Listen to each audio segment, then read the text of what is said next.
scared by a bear in the neighborhood. Call Joe Murray. I happen to trust Joe Murray. First time I ever met Joe Murray was of Rafi's caliber. When you take that bat out of the lineup, how could I sit here and say that, we're a better team? And I acknowledge that, kind of on paper, we're not going to have the same lineup that, that we did, but this isn't about, the game that is played on paper. This is about the game that's played on the field, and ultimately about winning the most games that we can. And in order to do that, trying to put together the most functional and complete team that we can. And so, I think when you consider the flexibility, the ability to give some of the young players some run, the opportunity to maybe repackage some of the resources and fill some voids in the roster as early as, approaching this year's deadline, and being really intentional about the environment that we create for these young players to thrive in, then I do think that there is a real chance that at the end of the season, we're looking back and we've won more games than we otherwise would have. Sometimes general managers, sometimes chief baseball officers, president of sporting operations, sometimes those people make comments that ultimately end up being the defining comments of a season or an era or a moment in time. And we can name a million of them. Chaim Bloom, we're going to do this and it's going to be awesome. Dan Duquette, twilight of his career. Theo Epstein on the day they trade Nomar Garciaparra talking about defense being a fatal flaw. There are times, you could go back to Wick Grossbeck, there are going to be fireworks, and then there weren't fireworks, like all that. There are times where sports executives say something, and that comment hangs over a season, an era, whatever that thing may be, and those Craig Breslow comments, the night after they traded Rafael Devers in the middle of the season, undeniably ended up being the defining comments of the 2025 Red Sox season. And that's where we start tonight in a continuation of the baseball hour, shall we call it. It's Matt McCarthy in for Joe Murray tonight. We're going to do a lot of Red Sox. Listen, it's Patriots season. Eventually we're going to move on from the Red Sox thing, but we're 24 hours removed from the the Red Sox season coming to an end, entering a massive offseason with those comments kind of hanging over it all. So now's a good opportunity to break it all down and what went wrong for the Red Sox in this series, what went right for them in 2025, and where they are moving forward. That's what we're going to do tonight here on The Joe Show. We've got room for you on the phone line. Skaz is here. Intern River is here. 617-779-0985. And this is something that actually we really haven't addressed today, which is the Rafael Devers thing. Craig Breslow, of course, going back saying, I think in the end, we may end up winning more games than we lose because of this trade. And I'm paraphrasing here. And to be totally honest, I think he still might have been right. Not by much. Might have been a couple more games. But I do think the Red Sox, I think it's pretty undeniable, they were a better team in the regular season after the Rafael Devers trade went down. Now, how much of that had to do with getting Devers out of the clubhouse because he was a clubhouse poison, that we can debate, and I think it's a very small amount. And I think a lot of you would make the argument that the Rafael Devers trade eventually did catch up with the Red Sox, and it caught up with the Red Sox in this series, and that is not a bad argument. You are right about that. You're probably right about that. Frankly, I'd say you're definitely right about that. They missed him in the middle of that lineup. Of course they did. But even in the face of that, even in the face of watching this series and watching this team hit down the stretch after Roman Anthony got hurt, I will come in and do what I did on the night they traded Rafael Devers. I will still defend that trade. It was a trade that hung over this team all year long. It's going to be a trade and a move that's going to hang over them all off season long, but I defended it on the night it happened, and I will defend it now. Sort of, to an extent. Because in the end, the Devers trade was a complex thing. No doubt about it, the lineup was worse without him. And we saw that this series. But the clubhouse was better, and they were better in the field. Not that that showed last night. Not that it showed on Tuesday night. But the problems the Red Sox had in the field were not on the left side of the infield, where the Red Sox were better without Rafael Devers. I think that's no small thing. So very simple question to you. And we'll open up the phone lines now at 617-779-0985 because I know a lot of you want to talk Red Sox. We'll get to you early and often tonight. I promise you that. Where do you stand on the Devers trade the night after the season ends? I'll defend it. Still, sort of. Not with a full throat or anything like that. I won't scream it from the mountaintops, but I will ultimately defend the thing. Here's why. If we lived in a world where Rafael Devers was actually willing to help out this team, it's different. But Devers didn't. So that's where I defend the Red Sox on this thing. Rafael Devers was unwilling to play third base after Alex Bregman got hurt. Problem. Yes, they were a better team defensively without Devers in the field because they went out and added Alex Bregman. But when Bregman got hurt, you needed Devers to go play third base so you could make room for Roman Anthony. He refused. When Tristan Casas got hurt, they needed Devers to go try and play first base, where, yes, they probably should have had him take ground balls during spring training because of Tristan Casas, but they were afraid to. So, yes, the team made a mistake there. But Devers once again refused. Went on a whole thing about, well, do they want me to play outfield next? No, they just want you to go play first base, Rafi. They want you to pick up a glove again, go to the other side of the diamond, like so many third basemen in the history of baseball have done. He refused to do it. Devers refused to help the team. So the Red Sox traded him because he wasn't willing to help the team. That I defend. What I do not defend is the return. I defend the action. I don't defend the return. The problem with the action was you are not going to be able to replace Devers' production in the lineup overnight. You are not going to be able to fix that in the middle of the season. Because Devers refused to help your team, you had two choices. One, well, let's just keep DHing him. Let's hope he's, kind of stays with the plan as best he can, because he obviously was not rowing in the right direction, was not rowing in the same direction as the team all year long. Or we move on and we try and build something in a clubhouse and build something with the organization. They went with option B, which I don't have a problem with. The only problem I have with this is they prioritized the finances in return. They didn't prioritize getting him out of there for the sole reason of getting him out of there. They prioritized saving money. So, Rafael Devers is owed $250 million over the course of the next 8 or 9 years. Now it's time to go out and spend that money. Because the fact of the matter is, Rafael Devers is replaceable. You might think he's kind of hard to replace, and he was hard to replace in the moment. Because how many big-time middle-of-the-order bats become available to you in the middle of a season? Frankly, only one moved at the deadline, and I criticized the Red Sox for not being in on him. Gino Suarez from the Diamondbacks, who went to the Mariners, who are going to have a playoff debut this weekend because they were serious about improving this team, and the Red Sox were not competent enough to improve this team at the deadline. That being said, Devers' production now is replaceable. Let me ask you this. Can you find a 236 hitter with an 807 OPS and 20 home runs? Is that an easy thing to find? James Garamazzino, can you find a 236 hitter with an 807 OPS and 20 home runs? Can you find that somewhere this offseason? You better be able to. That was what Rafael Devers did in San Francisco. So it's not like he lit the world on fire. The problem is he would have been an upgrade over what you had. Romy Gonzalez batting cleanup in this series. The issue is not trading Devers. I think in some ways we actually overrate what he does offensively. The last time Rafael Devers had a 900 OPS was 2019. He is an impact hitter. He's a power hitter, but he is not a top 10 hitter in baseball. He is by no means irreplaceable. He was probably irreplaceable in June because of the timing of all of it. He certainly is not irreplaceable now. So let's see if their priorities were truly in line. If the priority really was, we're going to dump the money so we can then spend the money this offseason, great, fantastic. I'll give them a 6-month grace period on this.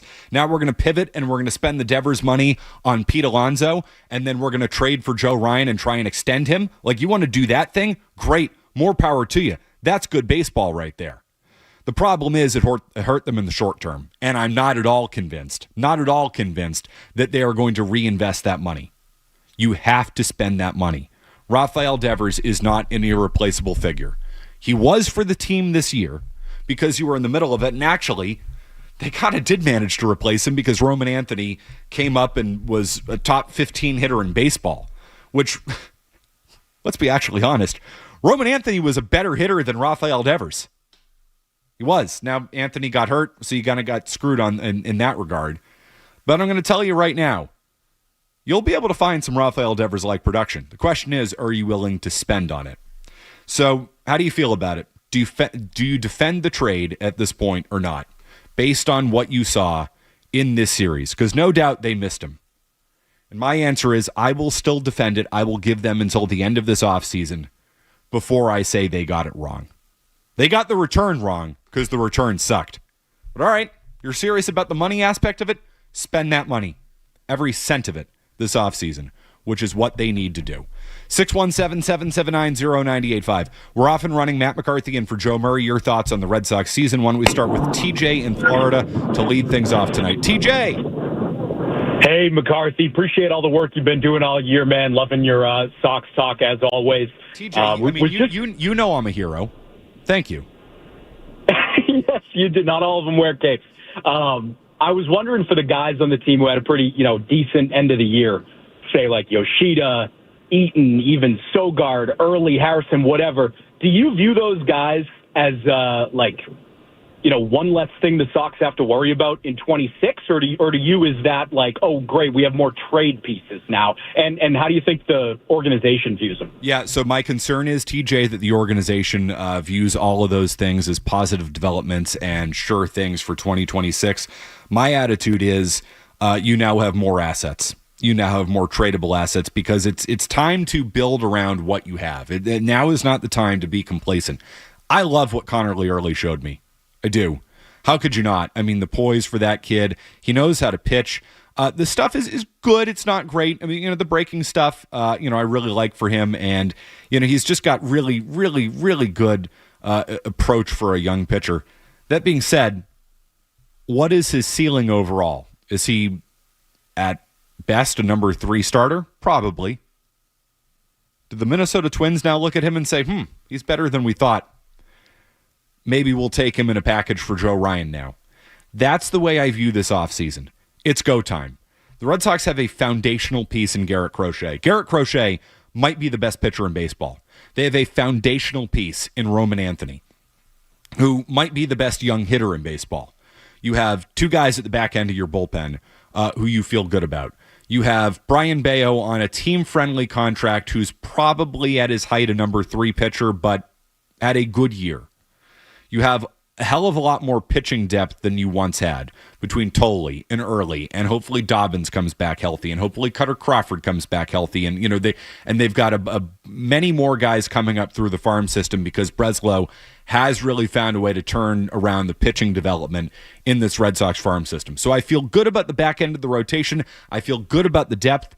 They have a lot of things to build around. Now you need a number 2 starter. Now you need 2 middle-of-the-order bats, one of whom plays first base.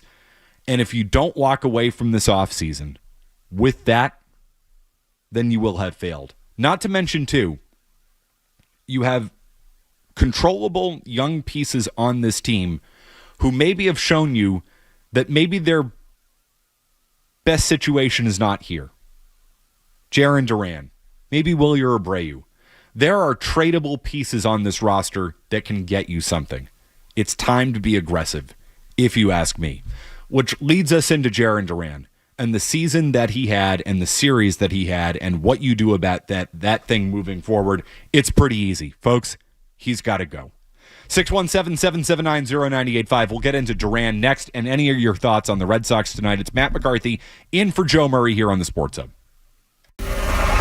You're listening to Joe Murray on 98.5. You're listening to Joe.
Love it.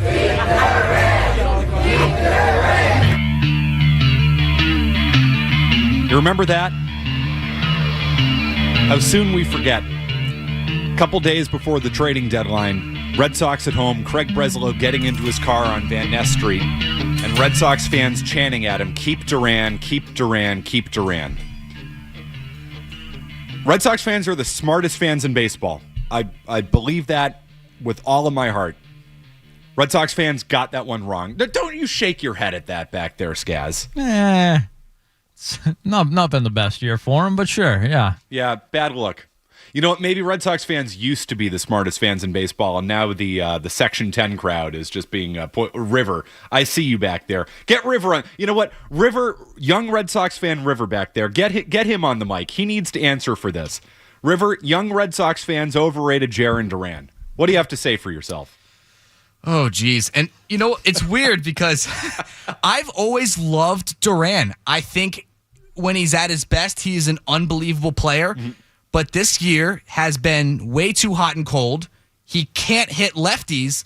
And if you're a guy that's supposed to be your team's leadoff hitter, you got to be able to hit lefties. You can't be a platoon bat that plays every day. That just can't happen. You're totally right about that. And I think you hit on the most important point with Duran, that I think a lot of Red Sox fans fell into the trap here. And Skaz, I'll get your thoughts on this too. You know, he is a tantalizing player. He's electric. He's electric when he's on, when he's good. You know, he can hit the ball in the gap and he can run for days. And you watch this thing and you say, God, that guy is so exciting. And he is a really exciting player to watch. He's not a consistent baseball player. And he's never been a consistent baseball player. If you look at him, I mean, last year is the anomaly. Last year is the outlier. You know, baseball is a large sample size sport, and the best baseball players are consistent. It's a consistent effort from them. And it never has been from Jarren Duran. He's too up and down. And you saw in this series and you saw in this season why I think a lot of people have gotten it wrong on this player. I think Red Sox fans as a whole, again, I still argue the smartest fans in baseball, but I think as a whole, Red Sox fans got this one wrong. And listen, maybe this is a straw man argument. It's just based on what I hear from people, and you know, working the summer of Maz and doing the baseball every night, and me pounding the table saying trade Duran at the deadline. You got to trade Duran. You know, he's not a part of the future. He shouldn't be a part of the future. He's got too many holes in his game. I don't trust him in big moments. And the pushback I got on that was really strong, because I think a lot of Red Sox fans, you know, looked at what Duran can do and said, no, why would you want to give up on that? He's important to this team. To which I've always said, if Jarren Duran is your leader and you're counting on Jarren Duran, your team's in a tough spot. And I think you found that out again in this series. He is not, in the end, a winning baseball player. He just isn't. He's not consistent enough. He's too hard on himself. You know, baseball is a sport of failure. The best players in baseball fail 7 out of 10 times. And I think you just consistently see signs from Duran that he just can't deal with failure yet to tap into his potential and get the most out of who he can be. What you saw in 2024 was who he can be. But that is not who he's been throughout his career, the majority of his career. Most baseball players have that type of talent, right? I mean, and Duran's his skill set's different, but if you make the big leagues, there's something you can do really, really, really, really, really well. Chances are. Most of these guys can do it. Just the best of the best can actually do it consistently. And there's a reason why a lot of guys have good season, bad season, good season, bad season. And that's kind of who Duran has been throughout his career. And you saw it in a big moment in Yankee Stadium with everything on the line. He just wasn't cut out for it. He just isn't. He's an older player who relies on speed. I mean, Skaz, do me a favor. Take a guess. How many stolen bases do you think Jarren Duran had this year? 16. 24, I think. All right, but a little more than I thought. In this day and age in baseball, where stealing bases is as easy as it's been in the history of the game, you're a speed player and you're only giving me 24 stolen bases? And you don't play good defense and you can't hit lefties? Like, who are you? Jarren Duran, career, 267 hitter with a 780 OPS, 91 stolen bases, 50 home runs. He's a good, not great ball player. and he's got to go. You can't build around him anymore. I can't do the Jarren Duran thing again. He has to go. I don't know how you watch that series, and I don't know how you watch this season and don't come to that conclusion. Jarren Duran has to go. 617-779-0985. We'll get to you early and often tonight. How about Trevor in New Hampshire? Trevor. Hey, what's up, McCarthy? I mean, I don't know how you could look at any of our outfielders in that series and feel pretty good about them. Great point. I thought it was really tough. None of them really did anything at the plate. None of them really, obviously the fielding was an issue. So, I'm worried about the young pieces in the outfield, obviously missing Roman. And I could talk about a million things with this team, but I mostly agree with you that, the future looks bright. But what I'm worried about is this ownership, and do you trust them, the ownership and the GM, to actually make the moves to improve the team? Because they didn't have the trade deadline, and you've got an owner that wants a salary cap. Mm-hmm. Do you really think they're going to go out and extend themselves beyond the CBA that's set to expire? I don't think they are. Yeah, I'm worried about that, Trevor, and I got to let you go on that. But yes, I'm worried about that. I don't think I'm not ready to talk in absolutes on that, but I'm worried about it. That being said, last offseason, they did sign Alex Bregman. They did overpay for Bregman. They got him on a short-term deal, but they did overpay for him. John Henry got involved with that. They were aggressive and traded for Garrett Crochet, which undeniably Chaim Bloom and the previous regime would not have done. And then they extended Garrett Crochet. So they did, and they went into the luxury tax. Now, they didn't blow past the luxury tax. They're not the Dodgers. They're not the Mets, and they should be the Dodgers. They should be the Mets. So they're not there yet. But they did show more commitment than they have in years past. John Henry, who I think a lot of us would argue is an absentee owner for many years, and I certainly will make that argument. John Henry got on a plane and flew to Kansas City to try and get Rafael Devers on the same page. So, I think Henry is more engaged than he has been in years past. I think Henry seemingly was not around for a number of years there. It felt to me like Henry was more around, more engaged, more involved this year, which I think is a good thing. I hope he was. It feels to me like he was. So I think ownership is trending in a better direction. I'm not quite sure they're there yet. They need to prove it to me. The Devers thing shakes my confidence. Again, I defend the logic behind trading Rafael Devers. I do not defend the return, and I don't defend prioritizing getting out of the contract. But you can prove to me this offseason that it was the right move if you go out and you spend that money. You replace that Devers money. You go out and you sign Pete Alonso. You trade for Joe Ryan, and then you extend him. And then all of a sudden you're saying, wait a minute, okay, they traded Devers for the right reason. They said, let's use this opportunity to get out of the money so we can then spend it. I'm just not convinced that they're going to go that far. And that I would be worried about. And the caller's totally right. The outfield situation, making the playoffs is so important because I think you learn something about your team. I learned that Garrett Crochet is a dog in a good way, not like dogging it like Jarren Duran on the Stanton single, should have been a single. Not that. I learned that Garrett Crochet is an absolute beast, and he can start 32 games and then give you 117 pitches and shove the bats right up there against the Yankees in Yankee Stadium. I learned something about that. I also learned that Jarren Duran isn't a guy you want to build around. Okay, admittedly, I knew that. I think a lot of Red Sox fans didn't know that. And I was right on that one. Trust me, I'm wrong about many things. Trevor Story, I apologize. But Wilyer Abreu.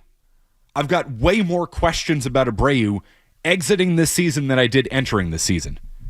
Fat, out of shape, keeps having muscle injuries, is a platoon player, wasn't ready to go for October because he pulled his calf because he's not in shape. Like, come on. I'd be worried about that thing too. So you get your answer on some things when you go to the playoffs, and the Red Sox got some good answers and some bad answers, and now it's time to act on those bad answers. Jarren Duran has to go. 617-779-0985. I see on the phone lines. We'll take care of you. More on Duran, more on this series, more on the offseason coming up for the Red Sox. It's Matt McCarthy in for Joe Murray. It's a quick update, and then we'll be right back to you. Sports Hub headlines. Presented by Celsius Energy Drinks. Our Red Sox season is over. They lost the Yankees 4-0 last night in Game 3. Yankees advancing.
World of music and pop culture and sports, I will say that.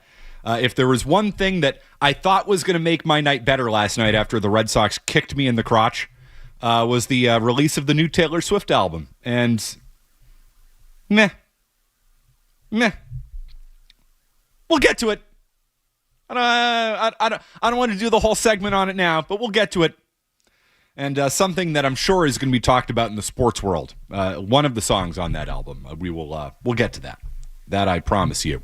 But to you, at 617-779-0985. Sly's over at Fenway. Sly. Hey, what's going on, man? Listen, you're missing something here. Every time we get knocked out or something goes wrong, you always want to blame the players that are on the field. Let's talk about something. Roman Anthony out for the season. Marcelo Maye out for the season. Lucas Giolito out again. Let's talk about the conditioning. Abreu can't get out of his own way. He looked like he never played baseball. Where's the conditioning? These guys are all injured. You're blaming the guys that are on the field. I mean, Navy SEALs can jump out of planes and dive and do all that. They're 21 years old. Roman Anthony looks like a string bean with no shirt on. Come on. Hey, Sly, it's not a bad point. They have a lot of guys who are injury prone. Skaz, you made this point last night. It might be my favorite point that I've heard on the Red Sox in the last 24 hours. They have a lot of dudes who actually don't play a lot of baseball. They got a lot of injury-prone players, and they need to find guys who are more durable because in the end, sometimes guys are just injury-prone. Like, are we really going to count on Marcelo Mayer to play a full season of baseball? The guy never has. He's made of glass. Marcelo Mayer was spotted at the Patriots game a few weeks ago. It was shocking that he was spotted anywhere after August 1st. Guy literally has never played baseball in his life after August 1st. We're going to count on him to stay healthy next year? Trevor Story stayed healthy this year. It was a miracle. Look what he finally gave you. But are you going to count on that next year? Are you going to count on Alex Bregman now with a chronic quad thing going on? Wilyer Abreu keeps getting hurt. He's got like 5 injury list stints since he came over from Houston because he keeps pulling his fat. Roman Anthony, I hope, is all right. Doesn't have a long and documented history of injuries, but an oblique strain, I hope he comes back from that. Yeah, they've got some injury problems. Skaz, you were all over this last night, and I think it's such a good point. Yeah, they just don't have enough guys that are out there not legit guys that are out there every day. They don't have enough MLB players on the Boston Red Sox. It sounds insane because it is. You're the Boston Red Sox and you're relying on multiple platoons and you have outfielders that can't stay healthy. Your rotation going into the season was, relying on guys we knew wouldn't make it through the season. I mean, we've mentioned Garrett Crochet, how you found out he was an ace, a dog, all that.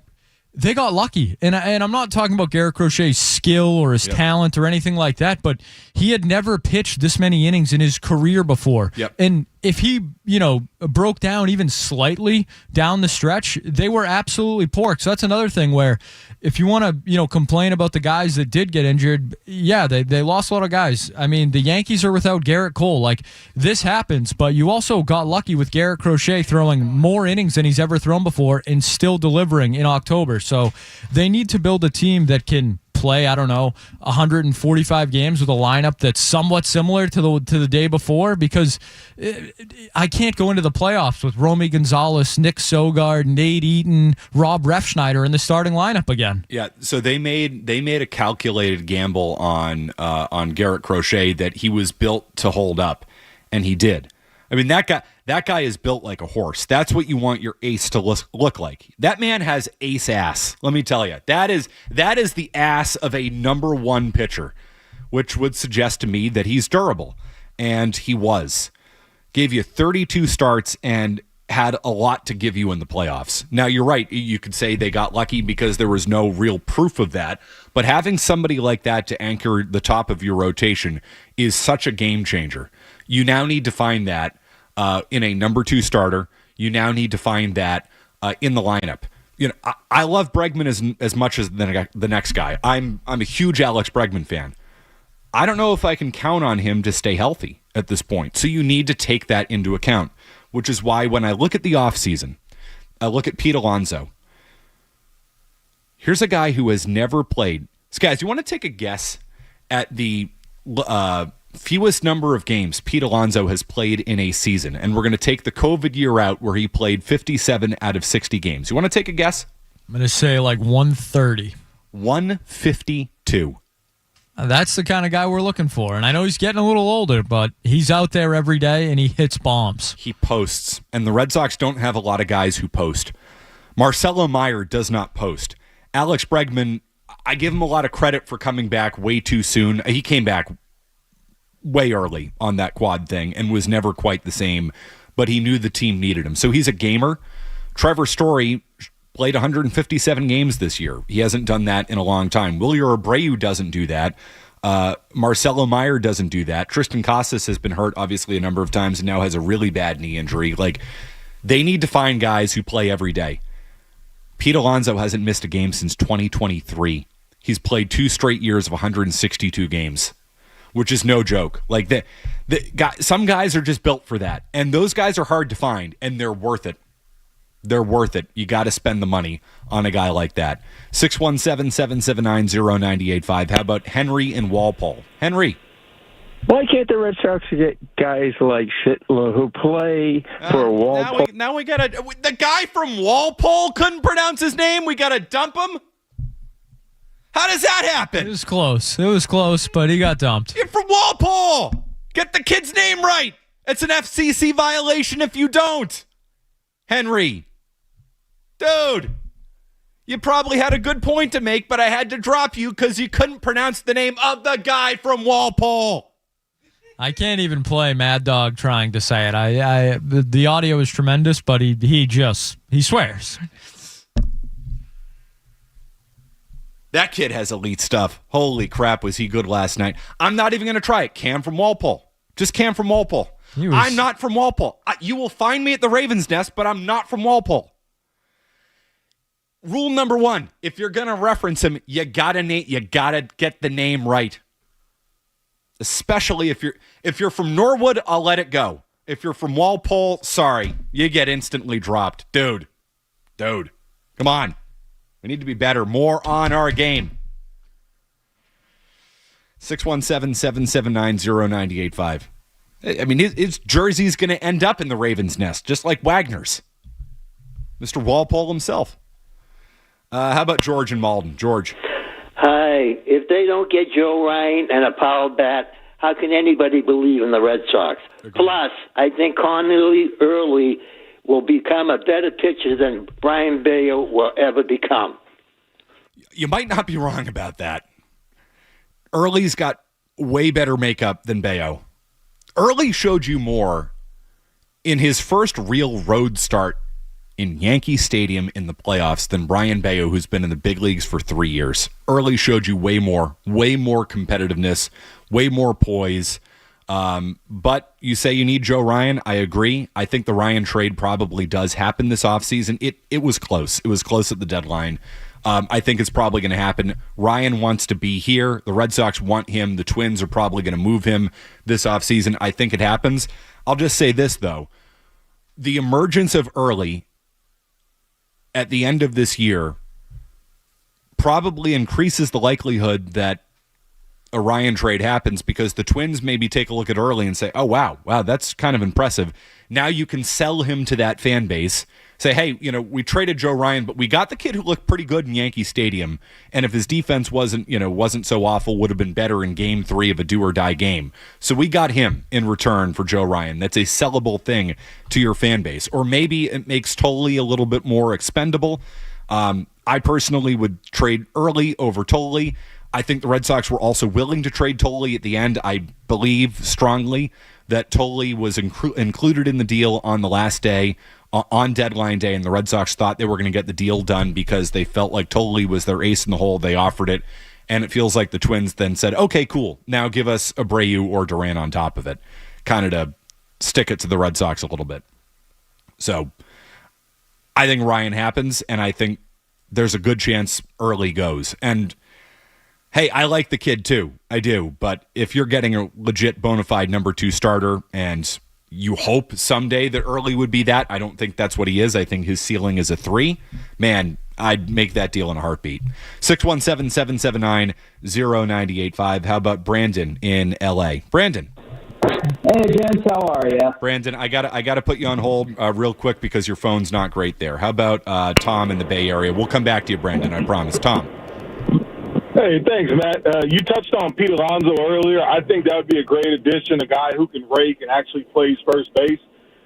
Assuming that Cutter Crawford and Tanner Houck come back, would we only need to go after a Joe Ryan or a Dylan Cease, or should we try to get both guys? What are your thoughts on that? Yeah, so I think they only need one starter at this point, and I guess it's our phones, not Brandon's phone, and we'll go back to Brandon in a second, so I apologize for blaming you, Brandon.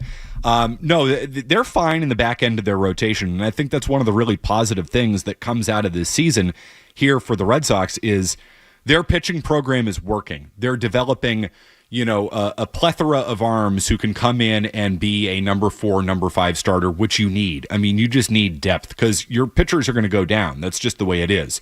So between Tolle and Early And, Dobbins coming off an injury who looked, pretty good and competitive. And Crawford coming off an injury. Hauk's probably done for the year, but they've got a number of guys coming up. They've got Perales, who they really like. They drafted a kid. They drafted Witherspoon in the first round. They drafted a bunch of pitchers again. So it really feels like the pitching development is starting to come along for the Red Sox here. The depth is not the problem. The number 2 guy is the problem. That's what they need to address and get this offseason. Brandon in LA, sorry about that. Thanks for hanging on tight. No problem. I just wanted to mention if you guys thought about taking Schwarber over Alonso, because you can plug him in at DH and take a wait-and-see approach on Tristan Casas and see if he's healthy all year. And if not, just put him at first. Yeah, so it's an interesting point, Brandon. Would I take Kyle Schwarber? Of course I would. Yes. 57 home runs this year. Now, he is a true DH. Alonso is not a great first baseman.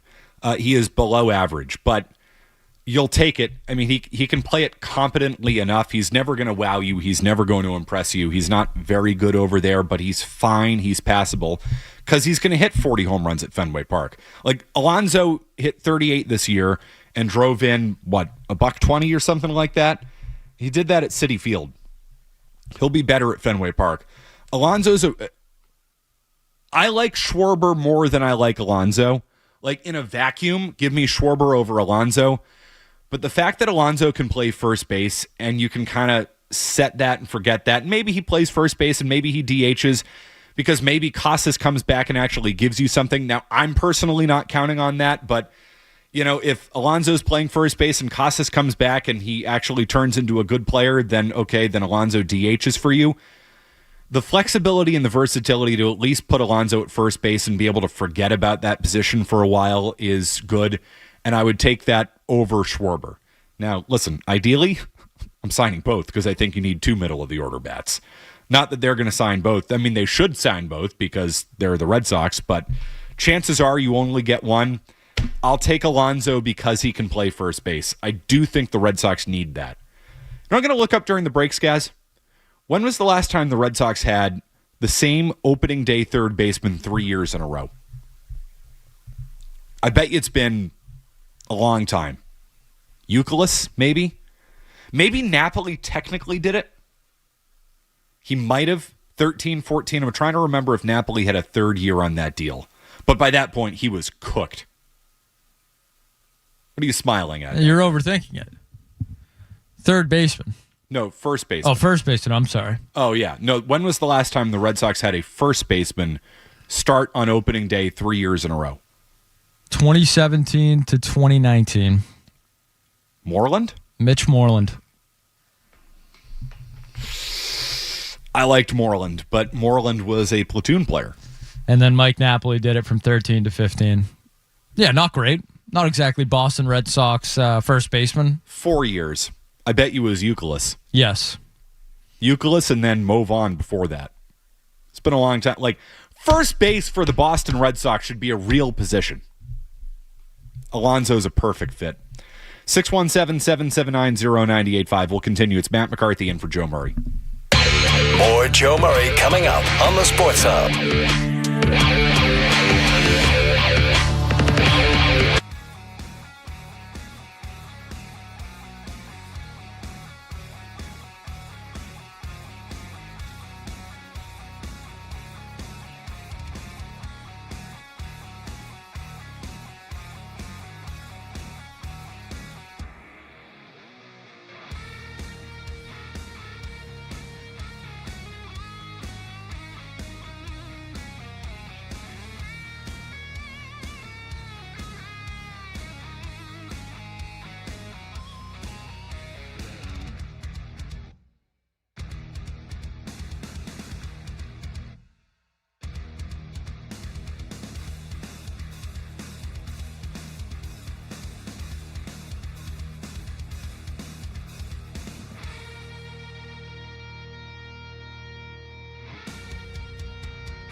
I wanted to make a point that I feel like the Red Sox should allocate a lot of their money to pitching and free agency versus making a trade. I really want Joe Ryan, but I think you could probably get comparable production from someone through free agency, and then you're only paying money, and you get to keep Tolley and Early, and I feel like their pitching staff could be really bolstered if that was the case. So if I felt confident that the Red Sox were then going to go out and spend money on a bat too, in addition to a pitcher, Clark, then I'd say, yeah, go for it and don't trade anybody. I just think that's unrealistic. You don't think it's realistic that they could find comparable production to Joe Ryan in free agency? No, if you go out and you sign, Dylan Cease or whatever, yes, but I think they need to spend the money on the bat and trade for Joe Ryan, because I don't think. Well, I absolutely agree with spending money on the bat. Yeah, they definitely need a bat. I don't think the Red Sox are going to spend money on a bat and a pitcher. Based on the way they've handled things in recent years, they're just not going to go out there and do that. So I think you have to trade. You have to trade for somebody. You're going to trade for a bat, sign a pitcher, or you're going to trade for a pitcher, sign a bat. They got so close on Ryan at the deadline. Ryan wants to be here. The Twins and the Sox have already done a lot of the work on that trade.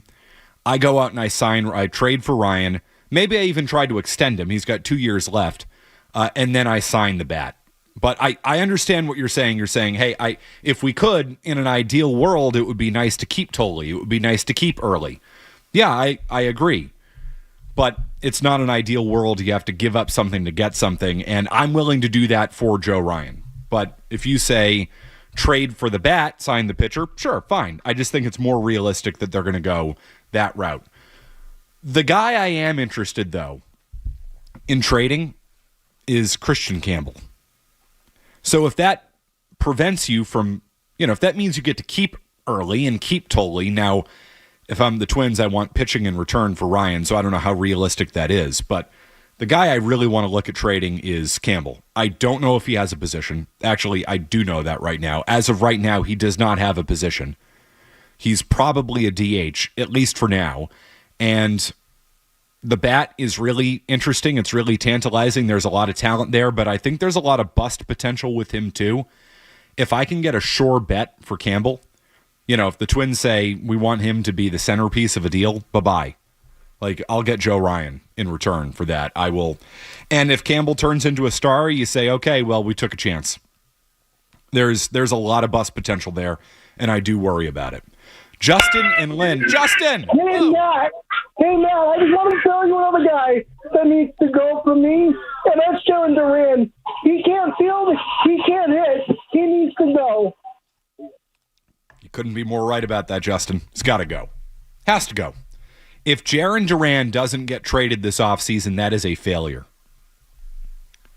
I don't know how anybody could look at it at that point, in that way at all, at this point. And I heard from a lot of people this summer who did not want to trade Jarren Duran because he's so important to the team, and he's an energy guy and a leader. Well, if Jarren Duran is your leader, folks, you're not going anywhere. As the captain of the SS 500. Can't have it. Can't do it. So if you want Jarren Duran to stick around, call in and tell me, but I think we're going to get crickets on that one. I think the Jarren Duran defense from Red Sox Nation has eroded quickly, as it should have, based on what you saw this season and based on what you saw in these playoffs. 617-779-0985. I want to get into some of the specifics from the game last night and what it means for this team moving forward, because we have not talked about the defense and how they're going to fix this thing defensively, because it's the reason they lost game 2, that and the fact that they can't run the bases, and it was a major problem in game 3 yesterday. We'll get into all of that, more of your Red Sox thoughts. Evan Lazar joining the program to talk Patriots-Bills at 8:20. 617-779-0985. Couple open phone lines right now. Grab them. It's Matt McCarthy in for Joe Murray. Telfair Type Studios, WBZ FM and HD1. It's not just the games. It's Toucher and Hardy, Zolak and Bertrand, Felger and Maz, Joe Murray. For Boston sports fans, it's 98.5, the Sports Hub. Beasley Media Group Station. Essential Sports Hub headline, presented by Celsius Energy Drinks. Red Sox season now over after falling to the Yankees in Game 3 of the Wild Card Series 4-0 last night. Yankees moving on to face Toronto in the divisional round starting tomorrow. Patriots getting ready for the Bills on Sunday. Milton Williams questionable with his ankle injury. Carlton Davis also questionable. Caleb Von Chason and linebacker Jelani Tavai also questionable for the Pats. Lamar Jackson out this weekend for the Ravens. He did not practice. He's going to sit down with his hamstring injury. Vikings quarterback J.J. McCarthy is going to miss his third consecutive start because of his high ankle sprain. Carson Wentz gets the nod there. NBA insider Jake Fisher says there is buzz that Celtics star Jason Tatum could potentially be back sometime in March. Headlines are brought to you by Super Service Today, Massachusetts' #1 provider for residential and commercial plumbing, heating, cooling, and drain cleaning, day or night, always done right. Visit superservicetoday.com. I'm Matt McCarthy on Boston's Home for Sports, 98.5 The Sports Hub. Your next update in 30 minutes. Are you actually coaching the game, or it's just that is? I feel so strongly about that. I can't even tell you. Boston Talk Sports here. What do we got? Tonight again, Evan Lazar coming our way about 15 minutes from now. We're going to break down Pats-Bills as we get ready for that on Sunday. But it's the day after the Red Sox season ends. I think a lot of people are interested in off-season stuff and how you fix this thing and what went wrong. And overall, I'll just say this: I think the season was a success. It was. I think they met expectations. The way they went out, though, was very frustrating. The way they went out was a failure. And that was an organizational problem because fundamentally they just aren't good enough. And they have not been good enough for years. And for have it to have that rear its ugly head in October the way it did is frustrating because it really in the end wasn't the talent deficiencies or the lack of talent was not the reason they lost this series. It would have been the reason they lost the next series, or it certainly would have been the reason they lost the ALCS. But to have the defense show up the way it did last night and 2 nights ago was so frustrating. To have the base running blunders and Kyle Hudson, who is a problem, show up again the way it did 2 nights ago, the way it had in August and September of this year was a problem. And what I ultimately look at here is this team made 116 errors. 116 errors in 162 games. Not to mention they made, 3 more errors in the postseason? Although, I'm sorry, they didn't call the Duran thing an error because precious Aaron Judge needs his RBI single. Come on. That's an error as the day is long. 116 errors in 162 games. That also comes, believe it or not, this is going to be a crazy statement after saying they made 116 errors in 162 games. They were better defensively this year, which is crazy. It's a crazy thing to say. I almost feel stupid saying it, but they were.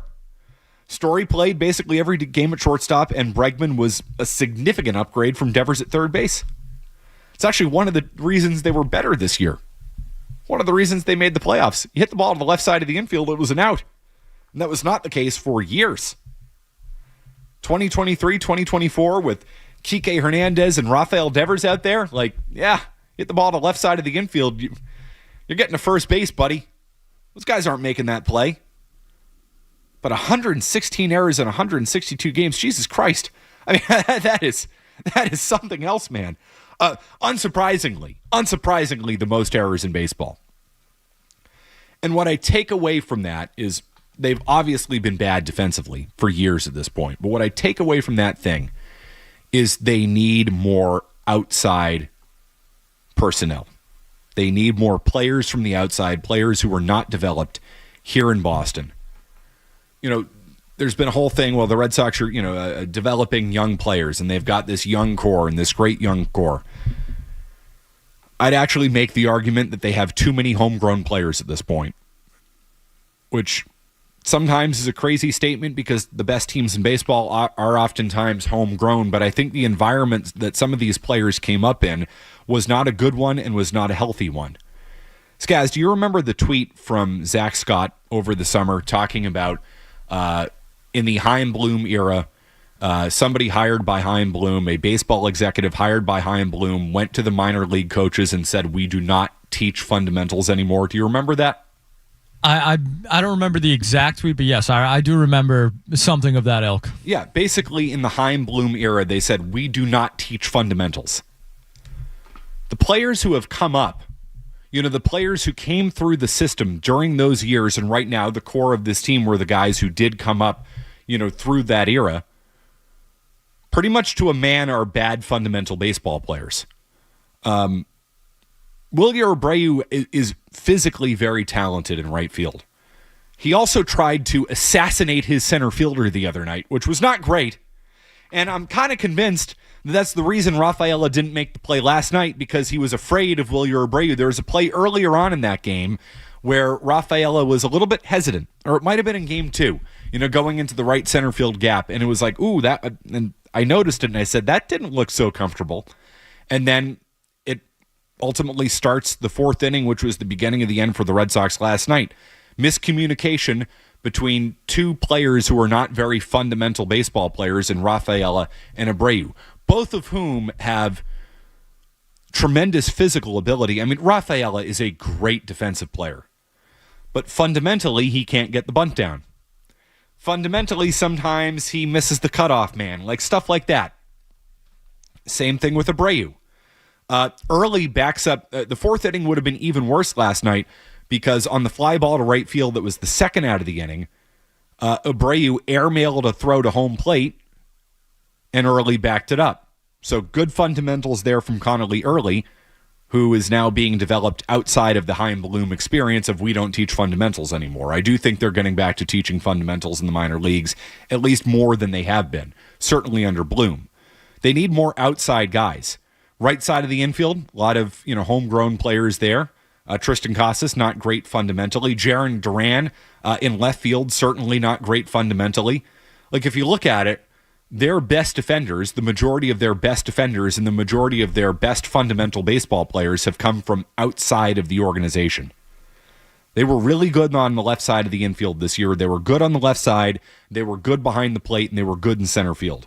Well, left side of the infield, Story, not homegrown. Bregman, not homegrown. Narvaez, behind the plate, not homegrown. They need to phase out a couple more of those guys.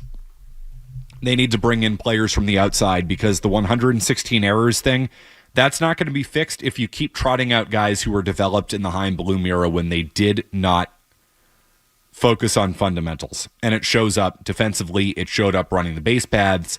It showed up in this series, and it ultimately cost them. They've got to fix the right side of that infield. They've got to fix their defense in left field. Duran has to go. My guess is Rafaela sticks around. And Abreu, I mean, I'll take it in right field, but there are some issues there. And they showed up in this series. They need more players from outside this organization, players who are not brought up in this environment. I think it's a sneaky, sneaky big thing going into this offseason. 617-779-0985. How about Steve in New Hampshire? Hey, Steve. Yeah, I agree with a lot of what you just said there. I do think they need more guys outside of the organization, but you did mention Trevor Story on the supposed good side of the infield, and he had 18 or 20 of those errors this year. I know he hit, but I still don't think he's all that great. But my bigger issue is kind of what you alluded to earlier. I want a team that can catch the ball and can run the bases, because if they could do those things, they would have won this Yankee series. You notice how well they play defense behind Crochet? Yes. No errors. Yep. I mean, I know it's because Crochet pitches fast, and he's Crochet. But, I mean, they did not run the bases, right? Fundamentals. Forget about the bunt. Can you just run the bases? It's pretty basic stuff. But like you said, they don't really coach it, and maybe they do more in the minors. But how about coaching it up in spring training? Yeah, no, I would agree. And Cora deserves some level of blame for that, for how bad they've been fundamentally for years now. But it's an organizational problem, and they've got to phase that thing out by getting a couple of those guys out of here. Like Duran has to go. If one of Abreu or Rafaela goes too, I'm fine with that. I would prefer it to be Abreu. I still believe in Rafaela defensively, and maybe if you surround him with a left and a right fielder who fundamentally are good at the sport and can field and know how to field, not can field, know how to field. Because I would argue that Abreu really can field. He is a good defensive outfielder, but I still don't know if he knows how to play the game. And, if he knows how to hit a cutoff man and do stuff like that. Fundamentally, they're just not good enough. And you're right, Steve. It showed up in this series. If the Red Sox were a better fundamental baseball team, they would have won this series. They were not a better team than the Yankees on paper. The Yankees aren't that much better than them, but they are better than them. The Red Sox, of course, have massive problems, massive issues that they need to address. I mean, the roster is not good enough. But that's not the reason they lost the series. The reason they lost the series is they ran into outs. They couldn't catch the ball in left field. And then in Game 3, they couldn't hit. But they also couldn't catch the ball in Game 3. And they were not good enough in the fourth inning. So they've got to address that. They've got to fix that. Real quick on Alex Bregman, who is a fundamental player from outside the organization who made a tremendous difference for the Red Sox this year. That being said, he was not the same player after the injury. Alex Bregman, before the injury, batted .299, 17 doubles, 11 homers, 35 RBI in 51 games.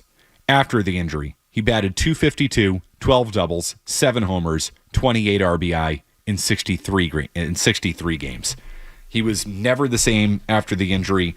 The opt-out decision for him is going to be fascinating.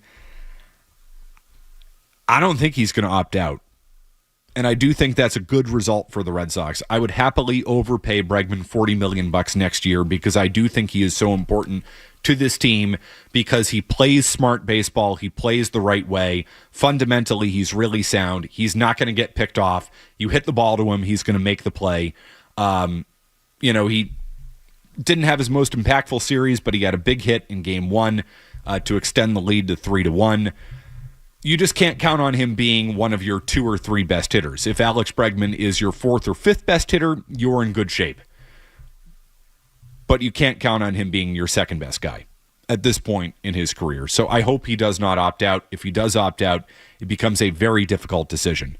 Because I would feel very uncomfortable giving him a 5-year deal with that quad injury. I would. That thing is chronic. He's trending in the wrong direction. That does not mean, though, that he is not extraordinarily important to this team. You want to bring him back as an overpaid role player because they need that role. They need more guys like him from outside the organization who know how to play and know how to win and are not going to make stupid mistakes. I guarantee you, if Alex Bregman is the runner on second, maybe he peeks to first base when he sees Hudson throw up the stop sign because he says, wait a minute, this isn't making sense. Maybe he scores on that. That's still on Eaton. That's still on Hudson.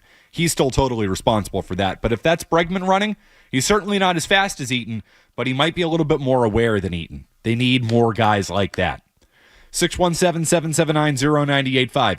I will be heavy Red Sox all night long, but I do want to get to the Patriots and the game against the Bills on Sunday. Evan Lazar from Patriots.com is going to join us next. It's Matt McCarthy in for Joe Murray. Don't go anywhere. There's more Joe Murray. On the way on 98.5.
McCarthy in for Joe Murray tonight. We'll get back to the Red Sox.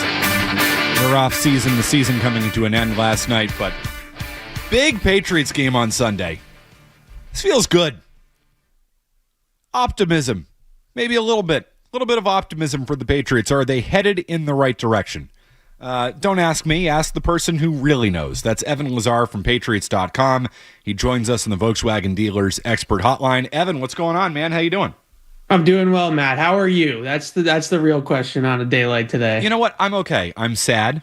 I'm mad. I'm depressed. The Red Sox kicked me in the balls. But I'm used to that. I feel alive today. I'll put it to you that way, Evan. I'm feeling real human emotions that the Red Sox have made me feel for the first time in a long time, which, you know what? It's a beautiful thing to be sad and mad at the Red Sox instead of apathetic towards the Red Sox.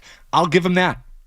That's a good way to feel. I feel that way a little bit about the Patriots. You feel alive again talking about this team, which is cool. So last week, Carolina obviously headed to Buffalo this week. Like, how much of that was a mirage, or how much of that is a sign of things to come? Where do you stand on last week heading into this week, Evan?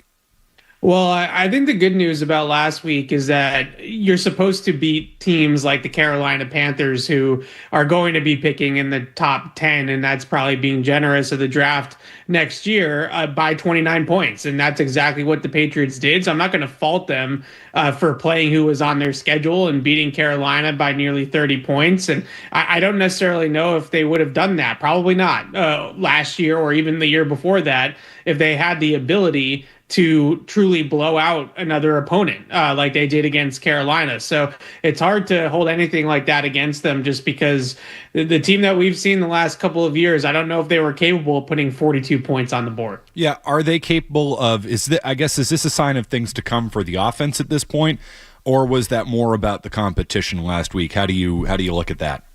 Yeah, well, the competition isn't going to be that much better outside of this Bills game, honestly, for a while here. So hopefully that's the way that this goes. But I'm really optimistic about what I've seen from not just Drake Maye, but also Josh McDaniels, who I think deserves a lot of credit, Matt, for changing some of the things about his offense, or maybe not necessarily changing, but just calling different things that fit Drake Maye's style, like all of the moving pockets that we've seen, some of the gun operation that we've seen as well. But those were just things that I don't necessarily think I knew that were in Josh McDaniels' bag, because he didn't have quarterbacks that were athletic and mobile and that could execute those types of things.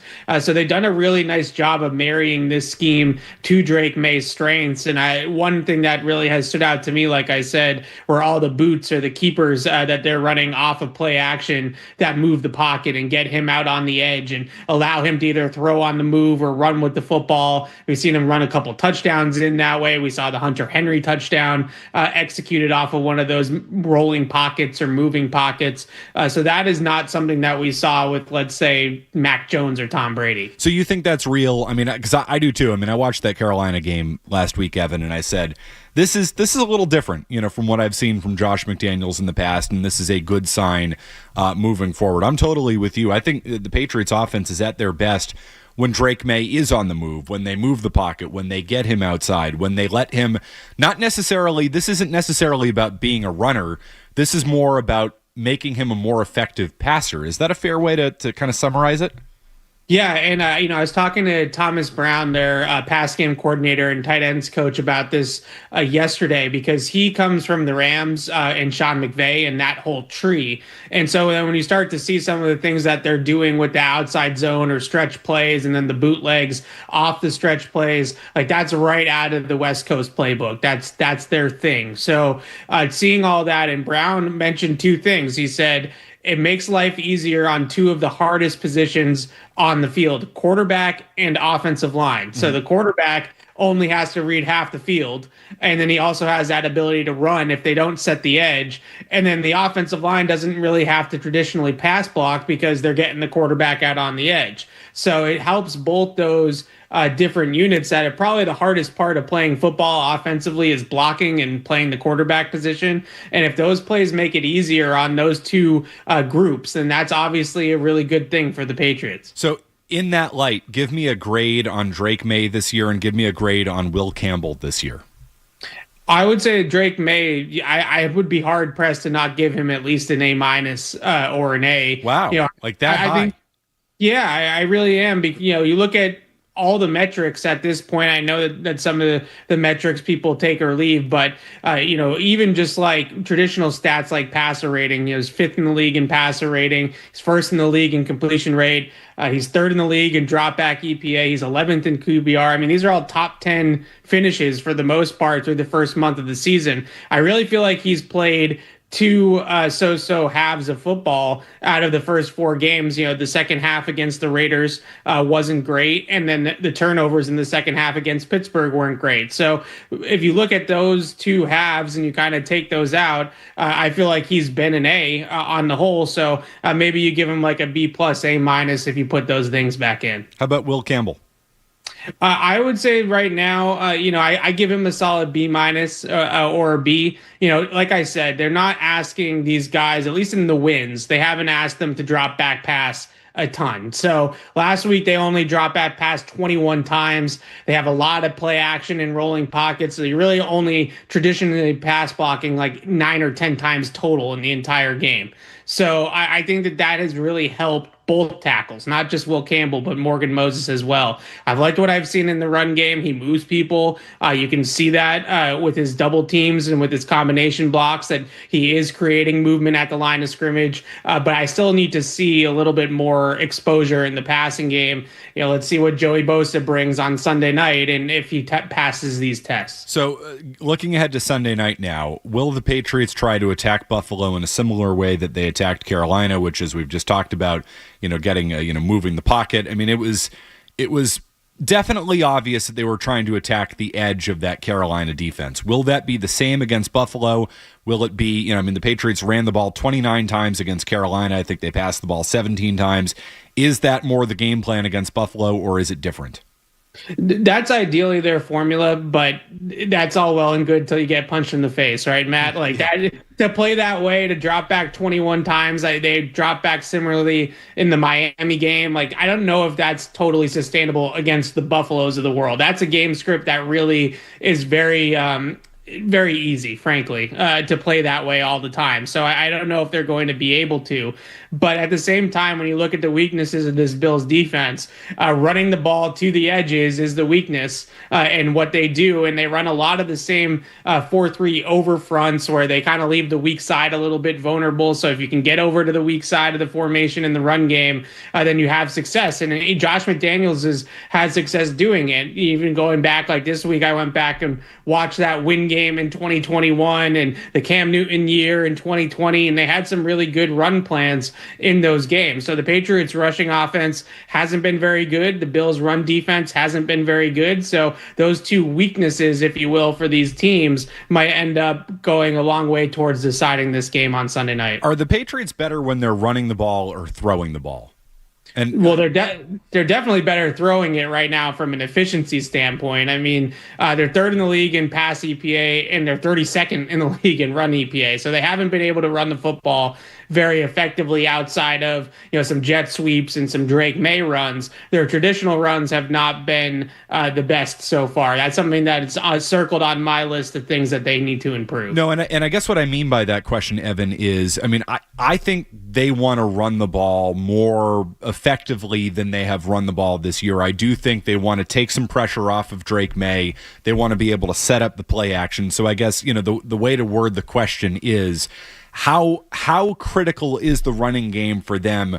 Can they expect to, you see the Vegas game where Maye passes 46 times? Like, is that ultimately a winning formula for the Patriots? Yes or no? How important, how critical is the running game for them? Yeah, you just mentioned it. I mean, 53 dropbacks in week 1 against Vegas was a career high for Drake Maye. And I wrote right after that game, Matt, when I did my film review of the game and kind of sat back and thought about it, they can't play that way. No. Right? Like, they can't be a team that dropbacks pass 53 times. And it's not necessarily just a Drake Maye thing. It's also about the receivers, the offensive line, like the offensive line being exposed to pass rush 53 times a game. The receivers getting open 53 times a game. That's not really their formula. You know, in Miami, they dropped back 31 times. And then last week against Carolina, Drake Maye dropped back 21 times in 3 quarters. That definitely feels a lot more sustainable and a lot more their formula and what they need to do. So they absolutely want to run the football. They want to run to pass to set up the run game. You know, Vrabel talks a lot about the run actions and things like that you come off the run game. That is a huge part of what they want to do. Now, I don't think that means that they want to make themselves the Tennessee Titans. Like, I know that that's what everybody always jumps to is Vrabel going to just be like he was with Henry and Ryan Tannehill in Tennessee. I think they could put more on Maye's plate than that. But at the same time, the numbers are the numbers. I mean, the 2 games he's dropped back to pass more than 45 times, they've lost. Yeah, I mean, eventually you say the Titans were the Titans because they had Derrick Henry and because they had Ryan Tannehill. Like, you approach it that way for obvious reasons. Evan Lazar from Patriots.com joining us on the Volkswagen Dealers Expert Hotline. Let's go over to the defensive side of the ball, Evan. How concerned should I be about this Milton Williams thing, this ankle injury? Well, yesterday was definitely a little bit concerning to not see him out there after seeing him out there on Wednesday. That usually indicates that maybe something happened during Wednesday's practice that aggravated the injury, but he was back out there today. Obviously, Fridays are a little bit of a lighter practice, but he was still out there in a limited capacity. He's officially questionable. I did see him in the locker room after practice, and he had no noticeable limp or wrap or anything like that on his ankles. So they don't specify which ankle it is, right? So you got to look at both of them. But he looked, totally fine. Obviously, walking through the locker room is a little different than playing in an NFL game. But hopefully that means that this isn't serious, like Ian Rappaport reported yesterday. This is a minor ankle injury. And the one thing I will say about Williams, too, on Wednesday, we talked to him after practice in the locker room, and he seemed fired up about playing this game on Sunday Night Football. And this is a guy that just played in the Super Bowl, but he was